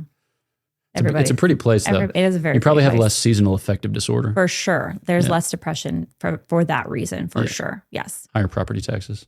Very much so. Very much higher. So I guess this is turning into, I know Matt Fradd, I don't mean to copy you, Matt, but you're amazing. But I know Matt Fradd had a video with you where Father Pine gives me spiritual direction. Nice. Which is kind of what this is a little bit turning into when it comes to the internet and how to approach the internet in a prudent way with content creation. but I'm just going to go there since we're already there and keep asking a few more questions, your take on this stuff. So, because it's questions we're asking at the show right now with the content we're creating, because we have these interviews, we've done commentary content, we've done like call-in show content, we've done like, and I love all of it. It's all super fun. And it's just a question of how to approach the commentary content specifically, because if you're just talking to me very candidly and the camera wasn't on right now and I was just sharing my concerns or my opinions about certain things, I might talk about it in a very just, familial, bald way and kind of, but my mother's Italian. So you just gonna say it like it is. But I understand words of power, like you just read an entire book about. And I don't want to and you will give an account for every lazy word you speak is literally written in Holy Scripture. For every word you speak, you will give an account for. And if I'm talking about people that I think there are issues with, or things that people have done that there are issues with, or I have concerns about, or even that I love, that are things that I think are good, those I'm a little less careful with, because it's like hard to praise someone too much. So that's fine. But more like where there's anything critical. And there's a lot of issues today in our culture and things that should be discussed, that need to be, we should be concerned about, right? Or we should maybe even call out.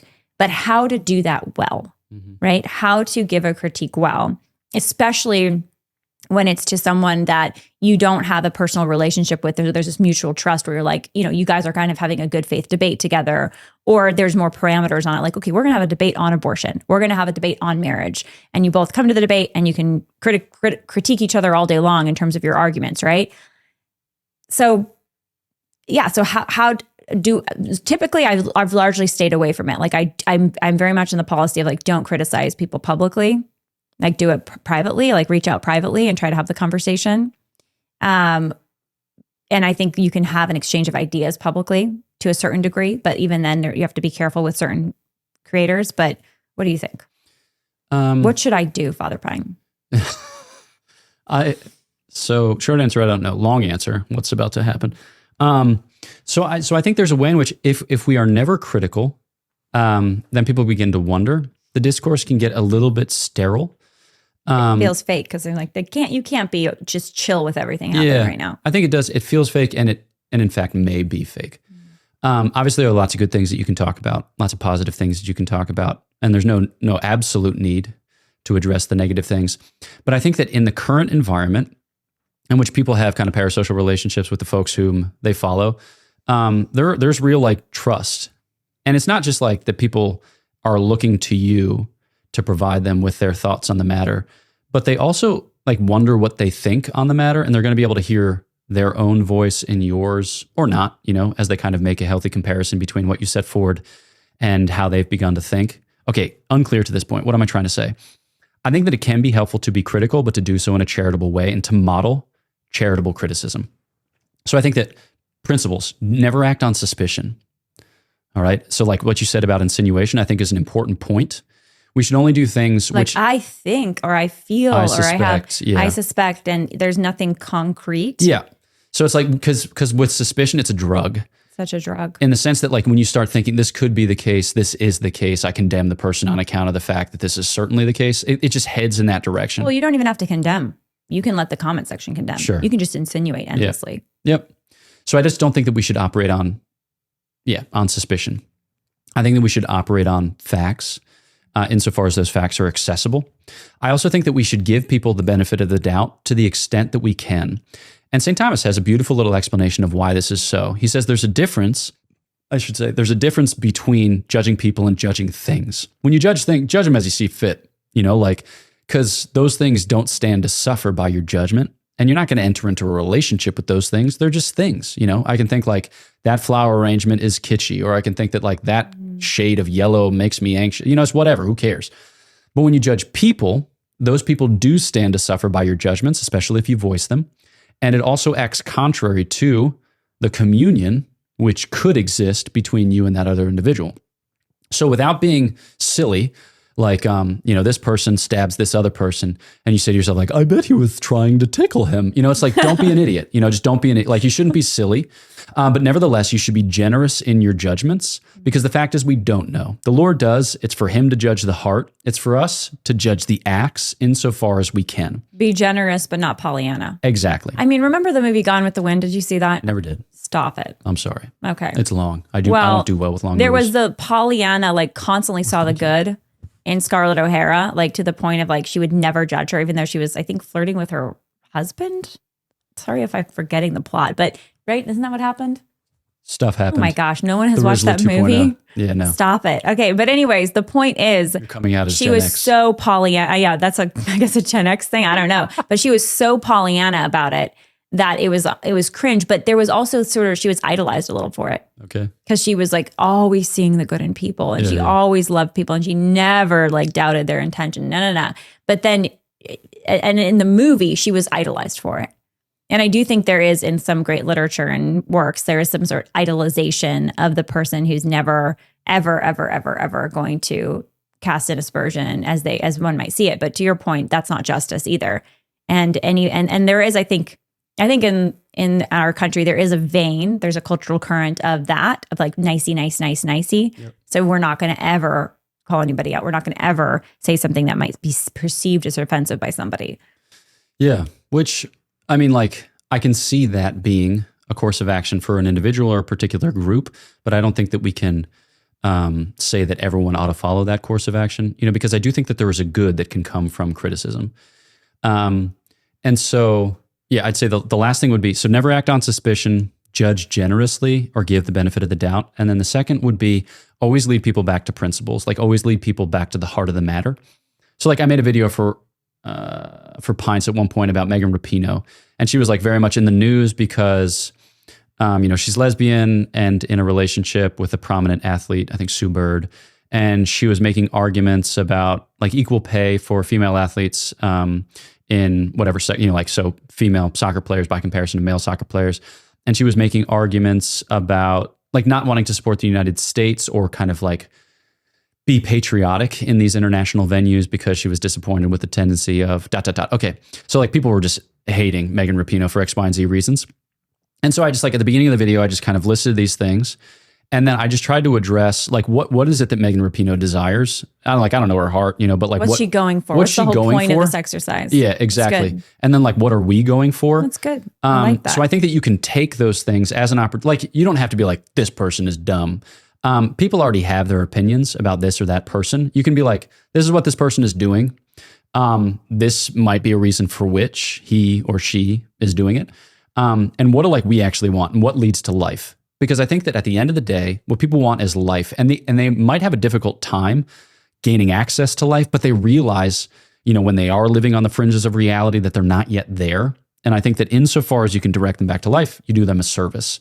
So I think that your criticism can function after the matter of correction or course correction, and say like, there isn't life to be found in this particular avenue or vein, so like shunk. Let's send things back in this direction where you can get down to the serious business of living. And I think that that's ultimately what people need. What if the person, though, like in the Megan Rapinoe example, has this like very well documented history of just, again, this is not her. I'm just saying, what if was just rabidly anti-patriotic? Yeah. And so this is just the latest stunt, basically, in a whole line of anti-patriotisms. Then you might change the tone a bit, because it's not like, oh, let's give her the benefit of the doubt. This is the bigger goal. It's like, no, this is someone whose whole brand is to, what did she do? They were like just kind of lodging signs of protest when they played the national anthem at international venues. She like didn't stand for the national anthem, that kind of thing. Like whatever, kneeled or sat or something like that, or turned her back. Yeah. I don't remember exactly. But I would say like in that instance, I'll be like, so Megan Rapinoe seems like she doesn't like the United States of America, or she wants us to think that she doesn't like the United States of America. How is it that one can come to that position in life? Like, how is it that one can come to hate ask the question of how did this happen? And I'd say like it largely happens by way of associating your country with its political leaders. So it's like we elected Donald J. Trump, and now the person can't countenance a future living in the United States. So is our country determined wholly and entirely by our political leaders. Well, that's a particular kind of history. It's called political history. Are there other types of history? Yeah. How about like cultural history? Like what does your country mean to you? Do you actually have an appreciation for what your country signifies? And then it's like, okay, like, are we in some way not unlike them? I like to do this like, so the left likes to do a lot of revisionist history, just constantly tearing down statues and destroying the past because it's not sufficiently enlightened for contemporary standards. Okay, a lot of us will acknowledge that as kind of crazy because your past is your past. You got to deal with it. But then I do wonder on the right sometimes we do something similar. Like you look at the way in which the legacy of St. John Paul II has been complicated. People hate him for the fact that like he visited certain houses of worship. He kissed Conservatives hate him? Yeah. Okay, I must be living under a rock. Why do some conservatives hate John Paul II? Basically like... I know some ultra trads hate him. I have seen that. Yeah. Are you talking about the... Yeah. Okay. Fair. But like my fear is that it's a similar type of revisionist history. Like the only people who make it out alive are the ultra clean. And that's just... Is that anyone one among us? I don't know. I mean, like for a time. Pope Pius X. But it never holds up. Yeah, he's a boss. Love that guy. Great dude. Great skills. I think he'd like my dress. That's it. Party on. I read a biography of Pope Pius X my senior year of college, which was great, by Yves Chiron. So like my worry is that we unconsciously fall into these same tropes, uncritically, foolishly. So I like to bring those things to light, not just like as a gotcha. The point isn't like mockery, protest, unmasking, look at me being cute. The point is like, let's be principled in our discourse and let's live. Like, let's actually live rather than just kind of whatever. How should one discern which topics to choose? Ooh, I think as a content creator, I think which critiques to make. I think that I don't know is the short answer. Okay. The long answer is I think you can rely on your producer. But like I think that you should always wait. Is that you're saying? What if someone doesn't have a producer? They are ultimately the producer of their show. Nice, yeah. I don't have a producer, so I was just. And I mean, we have amazing people, and it's like I'm your producer and Keely listening, but I ultimately, I make final calls and things like that. So I think that you should comment on the things that are most important to the broader culture. You should comment on the things about which you're most passionate, and then you should comment on certain niche things. So is this a strategy or is this a wisdom? Basically, I don't know what it is. Okay. But basically, like when I get invited to do certain things, I can't say yes to everything because I'm just limited in that I set an arbitrary bound. I will only sleep in a bed not my own for 100 days each year. And so like I need to pick and choose. And so for me, it's like, okay, there are certain things that I am assigned to do by the order. All right. There are certain things that fall within my primary apostolate, my secondary apostolate. Great. Then there are certain things that like for part of my ongoing human formation, it seems are necessary. I like to visit my family for about a week each year. I like to take a long hike for about 5-6 days each year. I'm supposed to canonically take a personal retreat each year for 6-7 days. So it's like, good. Okay, great. But then when it comes to other invitations, sometimes I'll choose it because it's objectively important. Like Seek is objectively important. There's like 20,000 young people who come each year. So party on. And then sometimes I'll choose it because, it's the type of thing which interfaces well with my apostolates, So it's just like, it's the type of thing about which I'm passionate. Like your event tomorrow. Like the event tomorrow, yeah. So it's about the Eucharist, whatever. Great. Love that. And then sometimes I'll just say yes to weird things. Like every once in a while, you get emails, will you appear on my podcast? Sometimes I'll just say yes. Like I'll look at the person's podcast and it gets like 8 views per episode. And I'll just be like, why not? Party on. Let's just do it for 40 minutes. Because I think at a certain point, if you curate your experience of life and distance yourself from certain sectors of humanity, you end up with a bit of like a wonky experience of what's real. It feels kind of fake almost. There's not sort of a room for the mystery and the spontaneity of the human experience. Yeah, and I just think like people are interesting and it's worth They really are. Encountering literally people. Everybody, when you actually like take the time. This is not a Pollyanna comment, I promise. Yeah. But yeah, I mean, yeah. So I think that if you comment on the things that are most important, the things that you are about which you're most passionate, and then like random niche things, then that's a good sampling. What if, and this is my view a lot, I see a lot of the beautiful good things, but I also notice and get very concerned about bad cultural trends, or, abortion is killing 3,000 babies a day, obviously. So I've dedicated 20 plus years to like building a machine to combat misinformation on abortion and educate people on abortion. But then there's all this stuff on the faith, on marriage, the political intersection between culture and the political intersection of the intersection of politics and culture and all of the chaos that comes in there, like how politicians are influencing culture, how culture can influence politicians. And so there's so much to, I think, tackle in the space of faith, moral truths, the human dignity. How does one pick what to go after?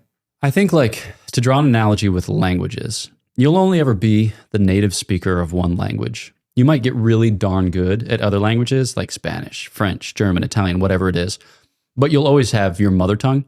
And I think that, like, when it comes to your competence, there'll always be one kind of setting in which you're most comfortable. That's your wheelhouse. Live in your wheelhouse.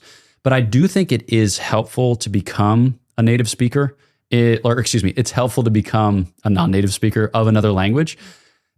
People will say sometimes that to speak another language is to have another soul. Maybe the prospect of having two souls is scary. Nevertheless, we persist because I think it's mind broadening, it's world expanding, and it offers you an entry into reality which is enriched by this kind of diversity for the sake of unity. And so I think it's like you've got your wheelhouse and your brand. That's how we talk about it often enough in this space, which is like the pro-life movement. And then you become a native speaker of another thing which you see as related. You build a bridge from your competence to a subcompetence, and maybe you go again. But I don't think that most people will ever have more than one or two. And I think that's totally fine, provided that it's the type of thing that is important, about which you're passionate, and where you find you can continue to host meaningful conversations. So yeah, I mean, like, yeah. But if someone's listening and they have a recurring desire for more than one or two, I think you should pay attention to that. Yeah. But I think that there's a real risk if you find that you have 17, it might be that you kind of undisciplined. 3 or 4. Yeah. Well, or you have none. Like somebody who says my friend this and my friend that, and my friend the other. Like somebody who says that everyone under the sun is their friend. Sometimes I suspect that they don't have friends. Oh, interesting. That makes sense. Because I think that there's something about human life which is always going to be limited. It's finite, yeah. And you have to embrace those limits and the beauty of those limits if you're going to flourish within them. But if you would seem to reject those limits, then you might be living an inhuman life. Do you think today people tend to embrace limit too much or pretend or go beyond limit too much? So I'm thinking of young people, especially discerning their vocation. I think Let's talk about millennials for a minute. Let's talk about us. Because I mean, I would argue millennials actually are a little too they're the kind of dream big, anything is possible that maybe you could characterize Gen Z with. I don't know. Honestly, I don't really like generational comparisons. Great. So party on. I introduced them, so that's on me. Okay. Yeah. So I would say, I don't know. Again, my suspicion is that the embrace of limits is hardest when it means that you can't turn back. So I think that people are content to embrace limits for a time, and I think like a lot of folks our age, they like experiences more so than they like the accumulation of wealth. So I think like people our age are probably going to go on a fun vacation before they think about amassing sufficient funds to put down a down payment or to, make a down payment on a house. Because I think like people our age are more so motivated at the prospect of enriching their life by kind of beautiful experiences. But then the prospect of getting married, all right, or the prospect of having 1, 2, 3, 4, potentially more children is very, very intimidating because it means a kind of death. For millennials or Gen Z or both? I don't know that Gen Z is even to the point of thinking about that. A lot of them thinking aren't. about that? Yeah, I think Gen Z is. Okay. We're nice. old, we should have the kids already. I mean, I have the kids already. Yeah, exactly. I shouldn't. You should not. Spiritual children, yes. Bingo. Yeah. So I think that, like the prospect of definitive limits is hard. The prospect of, sometimes you go to a restaurant, it's a diner, it's got 12 pages. A lot of folks get totally overwhelmed by that. And they'll just say like, you pick for me or pick out 3 for me and I'll choose from amongst them. Because I think everyone recognizes that potentially infinite options is overwhelming.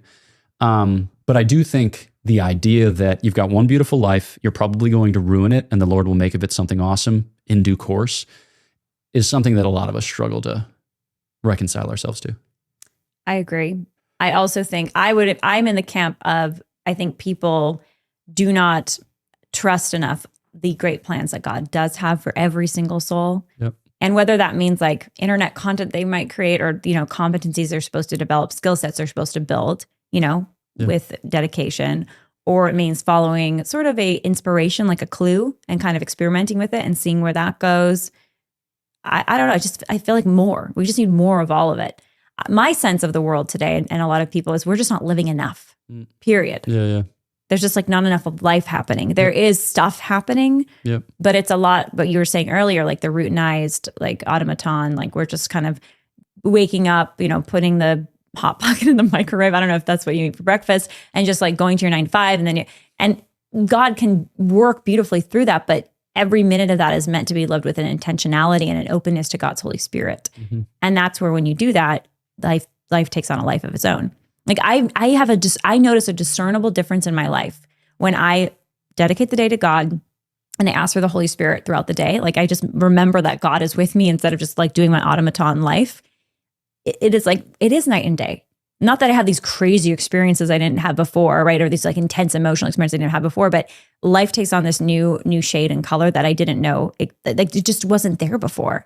And maybe I'm paying attention in the one version than the other. But I have noticed, like, even, meeting my husband as an example, like I met him because I felt God was calling me to move somewhere, and I moved there. I took the risk, and, just doors, certain things opened. I feel like everything that in my life that had to do with a turning point, a milestone, was in a moment of kind of free flow with the Holy Spirit.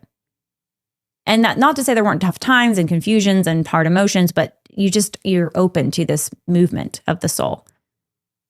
Does that makes sense? Resonate? No, like, to be human is to be limited on account of the fact that we have a body, and on account of the fact that we're creatures.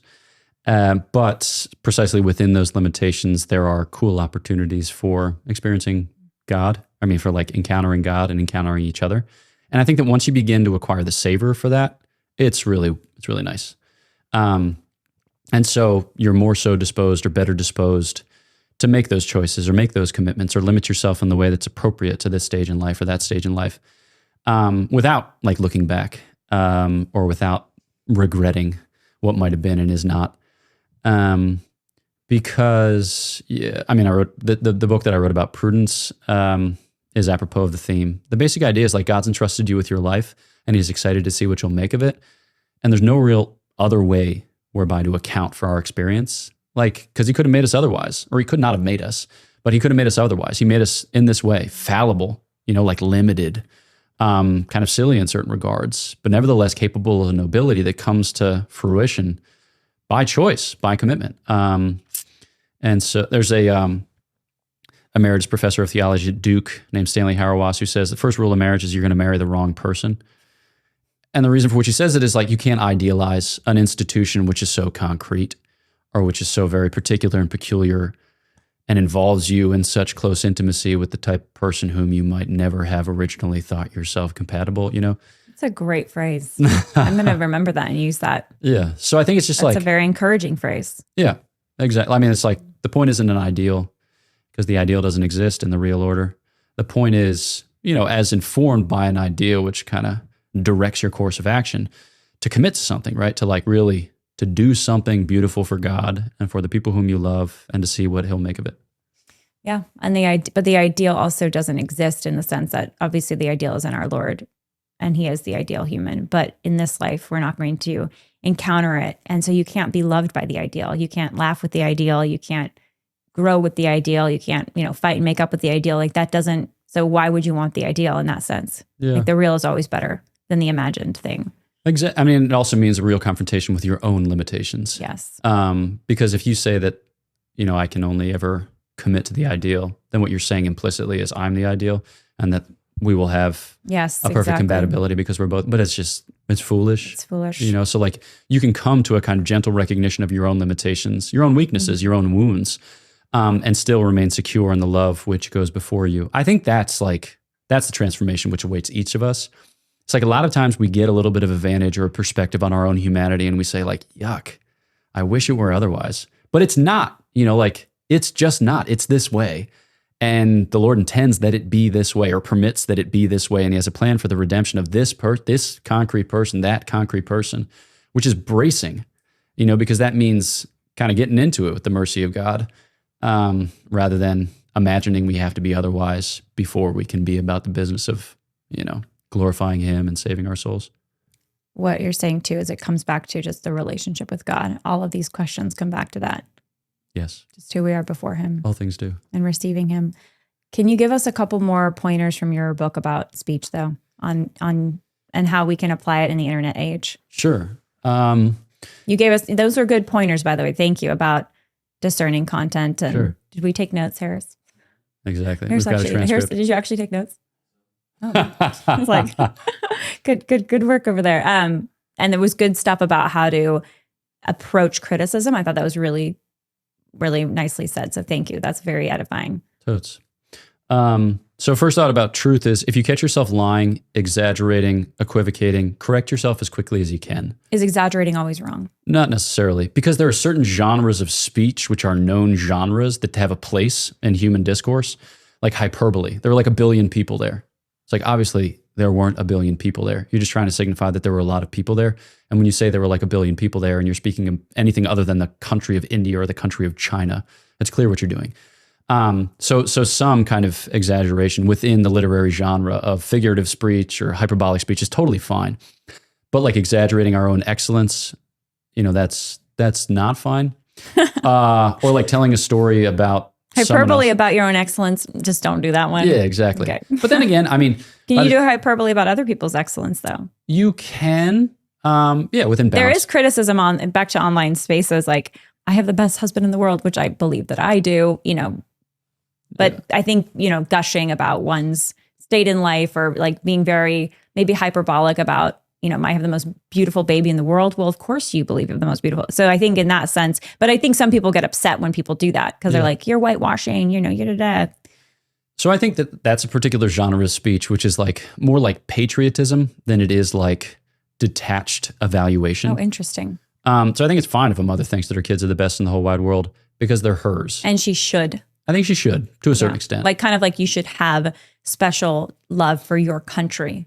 Exactly. As opposed to someone else's country. Yeah. So I think I could say that the United States of America is the greatest country in the world, but I haven't like inquired into the respective constitutions and cultural dispensations of the 268 member nations of the UN, or however many there are. Like, I don't think I have to do that work, because what I'm saying is I love the country in which I was born and where I'm a citizen. But I do think that, there can be a sense in which it can go both ways. Gregory, be clear. The idea is this. I think it's fine to talk about your life in glowing terms. Some people, in reaction to that, they talk about their life in very transparent terms. So rather than waking up in the morning, spending 20 minutes putting on one's makeup and then taking a picture and saying like, just woke up, ugh, bad hair day. Instead, they do take that shot immediately. Have you done that? Oh, yeah, exactly. The great news to bad hair days, or the great news for those who suffer bad hair days, is when you lose your hair, they no longer happen. No, but like by comparison, there are some people who do take that shot. And then the question is like, should we even see that? Like, should we see you right when you wake up? So I think there's an ongoing discernment as to what constitutes transparency, what constitutes discretion, what constitutes an appropriate sharing. And so I think that all has to be worked out. But within the bounds that you've determined are appropriate bounds for sharing, you should be truthful. Like you shouldn't oversell yourself and you shouldn't undersell yourself. The former is boasting. The latter is mock modesty or something like that, Yeah. So I think you should present yourself, and you should, kind of describe reality as it is to the best of your ability. Because when you do so, you say, I have confidence that this is our real life, and that we can find the Lord here, we can find grace here, we can find each other here. But if you feel like you have to gussy it up, or if you feel like you have to dress it down, then that shows a lack of confidence that this is real life. This is something other than real life. We need it to be better, we need it to be worse, we need it to be otherwise. So I'd say if you catch yourself lying, deceiving, exaggerating, whatevering, equivocating, just correct it. Like sometimes people tell other people's stories as if they were their own. And then they'll realize, like, why am I doing that? I wasn't even there, It's like, I'm sorry. It's embarrassing, but it gets us in the habit of telling the truth, because it's uncomfortable to reverse course. And so we don't want to have to reverse course again in the future. So ... So that's one. Can I ask one more question about that? You can ask anything you want. The discretion piece that you just mentioned, because telling the truth, sometimes you are not the one to tell a certain truth. It is actually better to not speak than to tell that truth, or to change the topic than to tell that truth. So you're not like maximally required, and you should not be one just offering truths left and right, depending on what you're speaking on, right? Yeah. But I think discretion in the internet ages, and we were touching on this earlier, which is why I want to circle back just briefly here. I do think that's a really important question. I know you said, well, yeah, we got to figure that out.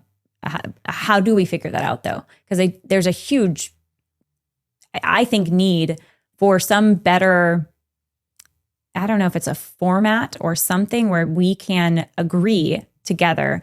This is not a good way to share, or like these are things that shouldn't be shared, and these are things that can be shared. Or maybe we just say you decide and do what you do you. But I think a little too much you do you is not helpful either. Yeah. One obvious example is kids. How much to share your kids, right? Yeah. We share our kids in a very limited way. There's some creators that literally their kids are the content. Could someone be called as a family to create content as a family? Yes. So that could be legitimate, right? But then there's also all of these dangers that come with it. So certainly there must be some sort of a formula for discerning, is this the right thing to do for this child's sake, as well as for, the public's sake? Yeah.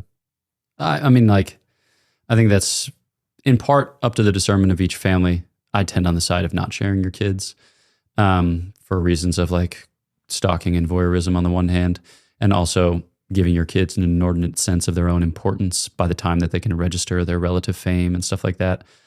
For me, like the big concern is reputation. So bad news always travels farther and faster than good news. And when you do the damage, it's almost impossible to undo the damage. And I think that we need to be cognizant of the fact that like we just like gossip. The book of Proverbs refers to bits of gossip as juicy morsels. We like to be in the know. We like to be purveyors of information. Certainly in the internet age, it's advantageous to have the first scoop. It's advantageous to share it in a way that others will consume at rapid rates. But I think that when we can do damage to a person's reputation, then we go back to the earlier principles of never on suspicion, give the person the benefit of the doubt, seek to furnish people with real principles. I think you see this now, like, I think with clerics, we've swung in the wrong direction. So like the push towards transparency, it used to be the case like 1 million strikes and you're not out. Now it's the case like half of a suspected strike and you're out forever, which is really scary. How do you mean you're out? You can be laicized? Well, in the sense that you can be removed from public ministry. Yeah. And just at like... Are you talking about Father Carlos Martins? That's part of the story, yep. So is like, I mean, that story, folks know that like he touched a young lady's hair in the context of a presentation that he gave at a parish. They were joking about the fact that he was bald. That he was bald. He used to have long hair like her. He was not bald. And then it was said of him that he had flossed with her hair, though that was not substantiated by any third parties. And then there was this ongoing process that at this stage of the game has been going on for a year. And he basically had to disappear from public life for an entire... Yeah. And so this was a public event, and my understanding is there was no offense taken or intended. And then afterwards, a particularly zealous anti-cleric, Well, it's the young lady's father who has a history of ... So like, yeah, it was just a bad set of circumstances. But now like there are still ongoing investigations, not in the civil order, but in the ecclesiastical order. And it's just super sad. It's just super, super sad. But I think that like, there's something to be said for like a reputation pertains to a person by right. And we have a responsibility for each other's reputation. So like that's specifically why the sin of detraction and slander are so grave, because they do damage to one of a person's most precious goods, because it's your reputation which allows you to function freely in society, and especially in the current climate of ecclesial life. And so I think that our interactions with other people ought to keep that in mind. And again, like some people will be like, that's naive, that's Pollyannish, that's overly subtle and refined. But I do think that like we're talking about people's lives, we're talking about people's lives, and they're just very, very fragile. And the cultural kind of consensus is very, very volatile. And yeah. So if you connect that back to children, and you're at least exposing parts of a child's life that may some way be used against them in the future. And again, I'm not saying all family content creators do this, because many actually are careful not to do this, right? But like the child fighting, or the child not seen in their best light, or the child just having a mistake made. It's not like a cute thing or something like this. I know there was a big controversy about a YouTube family that the children were basically like shamed and disciplined on camera. There was this like very dark sinister part of the content. And a lot of the fans were very upset about it. And they ended up, I think the parent ended up going to jail because they were actually abusing the children. So it was a very dark story, very extreme story. But the point is, this can be true for content creation, not just disparaging other people, but what you choose to expose about the people closest to you. Yeah. Because you have to be careful with their reputations too. I mean, I don't know. I haven't seen or read anything about this theme, but I think that when you're dealing with young people whose minds are as yet undeveloped, I mean, their brains are as yet undeveloped, and when the prospect of monetary gain is involved and you can, kind of give them stage directions in such a way as to make content that's more or less viral, I just think that the chances of manipulation are like almost 100%. Yeah. And I just think that I'm sure we're going to see a generation of like child stars who make documentaries about their parent captor abusers. I mean, that's just give it a year or 2 or 3 or 7. Yeah. YouTube documentaries. Potentially, or Netflix documentaries, or wherever the venue is. Netflix Amazon will still Prime. be there 10 years from now. I don't know. Every time you count Netflix out, it adapts. Yeah, they're pretty smart like that. I mean, they used to cancel Netflix, by the way, guys. There you Seriously, they're so we should all have canceled them already. Nice. I do not have Netflix. The junk that they put on their platform. To those who expect me. Never mind. But yeah, never mind. No one cares about that either. That you have no Netflix? Yeah. I think that's interesting. I think that's a good thing. Also, no Amazon Prime, which means that I put something in my basket, and if it's less than $35, I wait till the next thing. Oh, so you still use Amazon? I still use the Evil Empire. I just don't get a discount, and things take 1,000 years. Why don't you guys all go in on the same discount? My suspicion is that certain bodies in the Dominican order have done that, but I don't want. There's like the boxes came to the door of the. Yeah. Well, I don't want. Like you realize that if you feed the beast will only get hungrier. So I have problems with immediacy. You're impatient by nature. I am impatient by nature. Very choleric, or so melancholic, but like East Coast.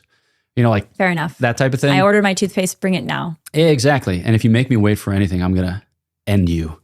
So I figure that I should bake patience into my experience of life. Interesting. In appropriate ways. So that was done that wasn't some like top down rule about you can't have Amazon Prime.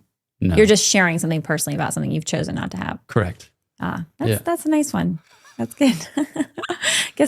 I guess like for me, I think having children has been my biggest teacher that I am not patient, and I need to work on my patience. Yeah.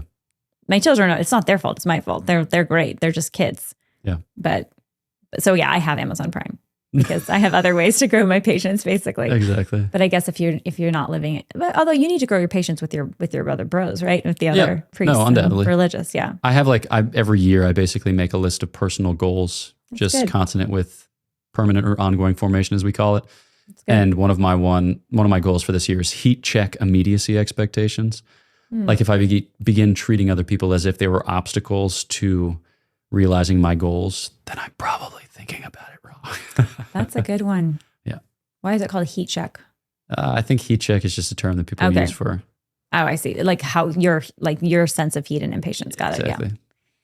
Any other things you think people that are most important for people to know from the book that you're about to release on speech? Especially for the internet era. For the internet era. I think that talking to people and talking to God are related. That's what chapter 8 is about. I don't know if you've ever read that novel by C.S. Lewis called Till We Have Faces. Yes. Okay. But I think there's a similar principle, like we won't be able to be face to face with God until we have faces. And I think that this is the setting in which our faces take shape. It's in the human community as we learn to be good with each other. We acquire the capacity to be good with God. Obviously, it's all his gift. But you can see it in folks who just don't have a good father in their life. They have a great deal of trouble relating to God as a good father. And so I think working on healing our relationships and growing beyond wounds is huge because we can't divorce our spiritual life from the rest of the bit. Our physical life, our emotional life, our psychological life, it's all bound up. So the Lord wants us whole and entire, and he'll do what it takes to. So you're saying how we actually talk to people, how we listen to people, how we seek to understand people through questions. All of those things can and should be applied to a relationship with God. Yes. Some people are good conversationalists and they ask fun questions and you're like, oh, I hadn't thought about that. But it's the type of thing where they're not asking what's your favorite movie? And you're like, oh gosh, stress, pressure. How do I come up with a favorite movie about which they will not judge me? But they ask fun, open-ended questions which generate conversation and bring you together. You're like, wow, that person has a knack for good conversation. I am delighted. I think it's developing those types of skills actually opens up prayer for us. That's so good. I love that.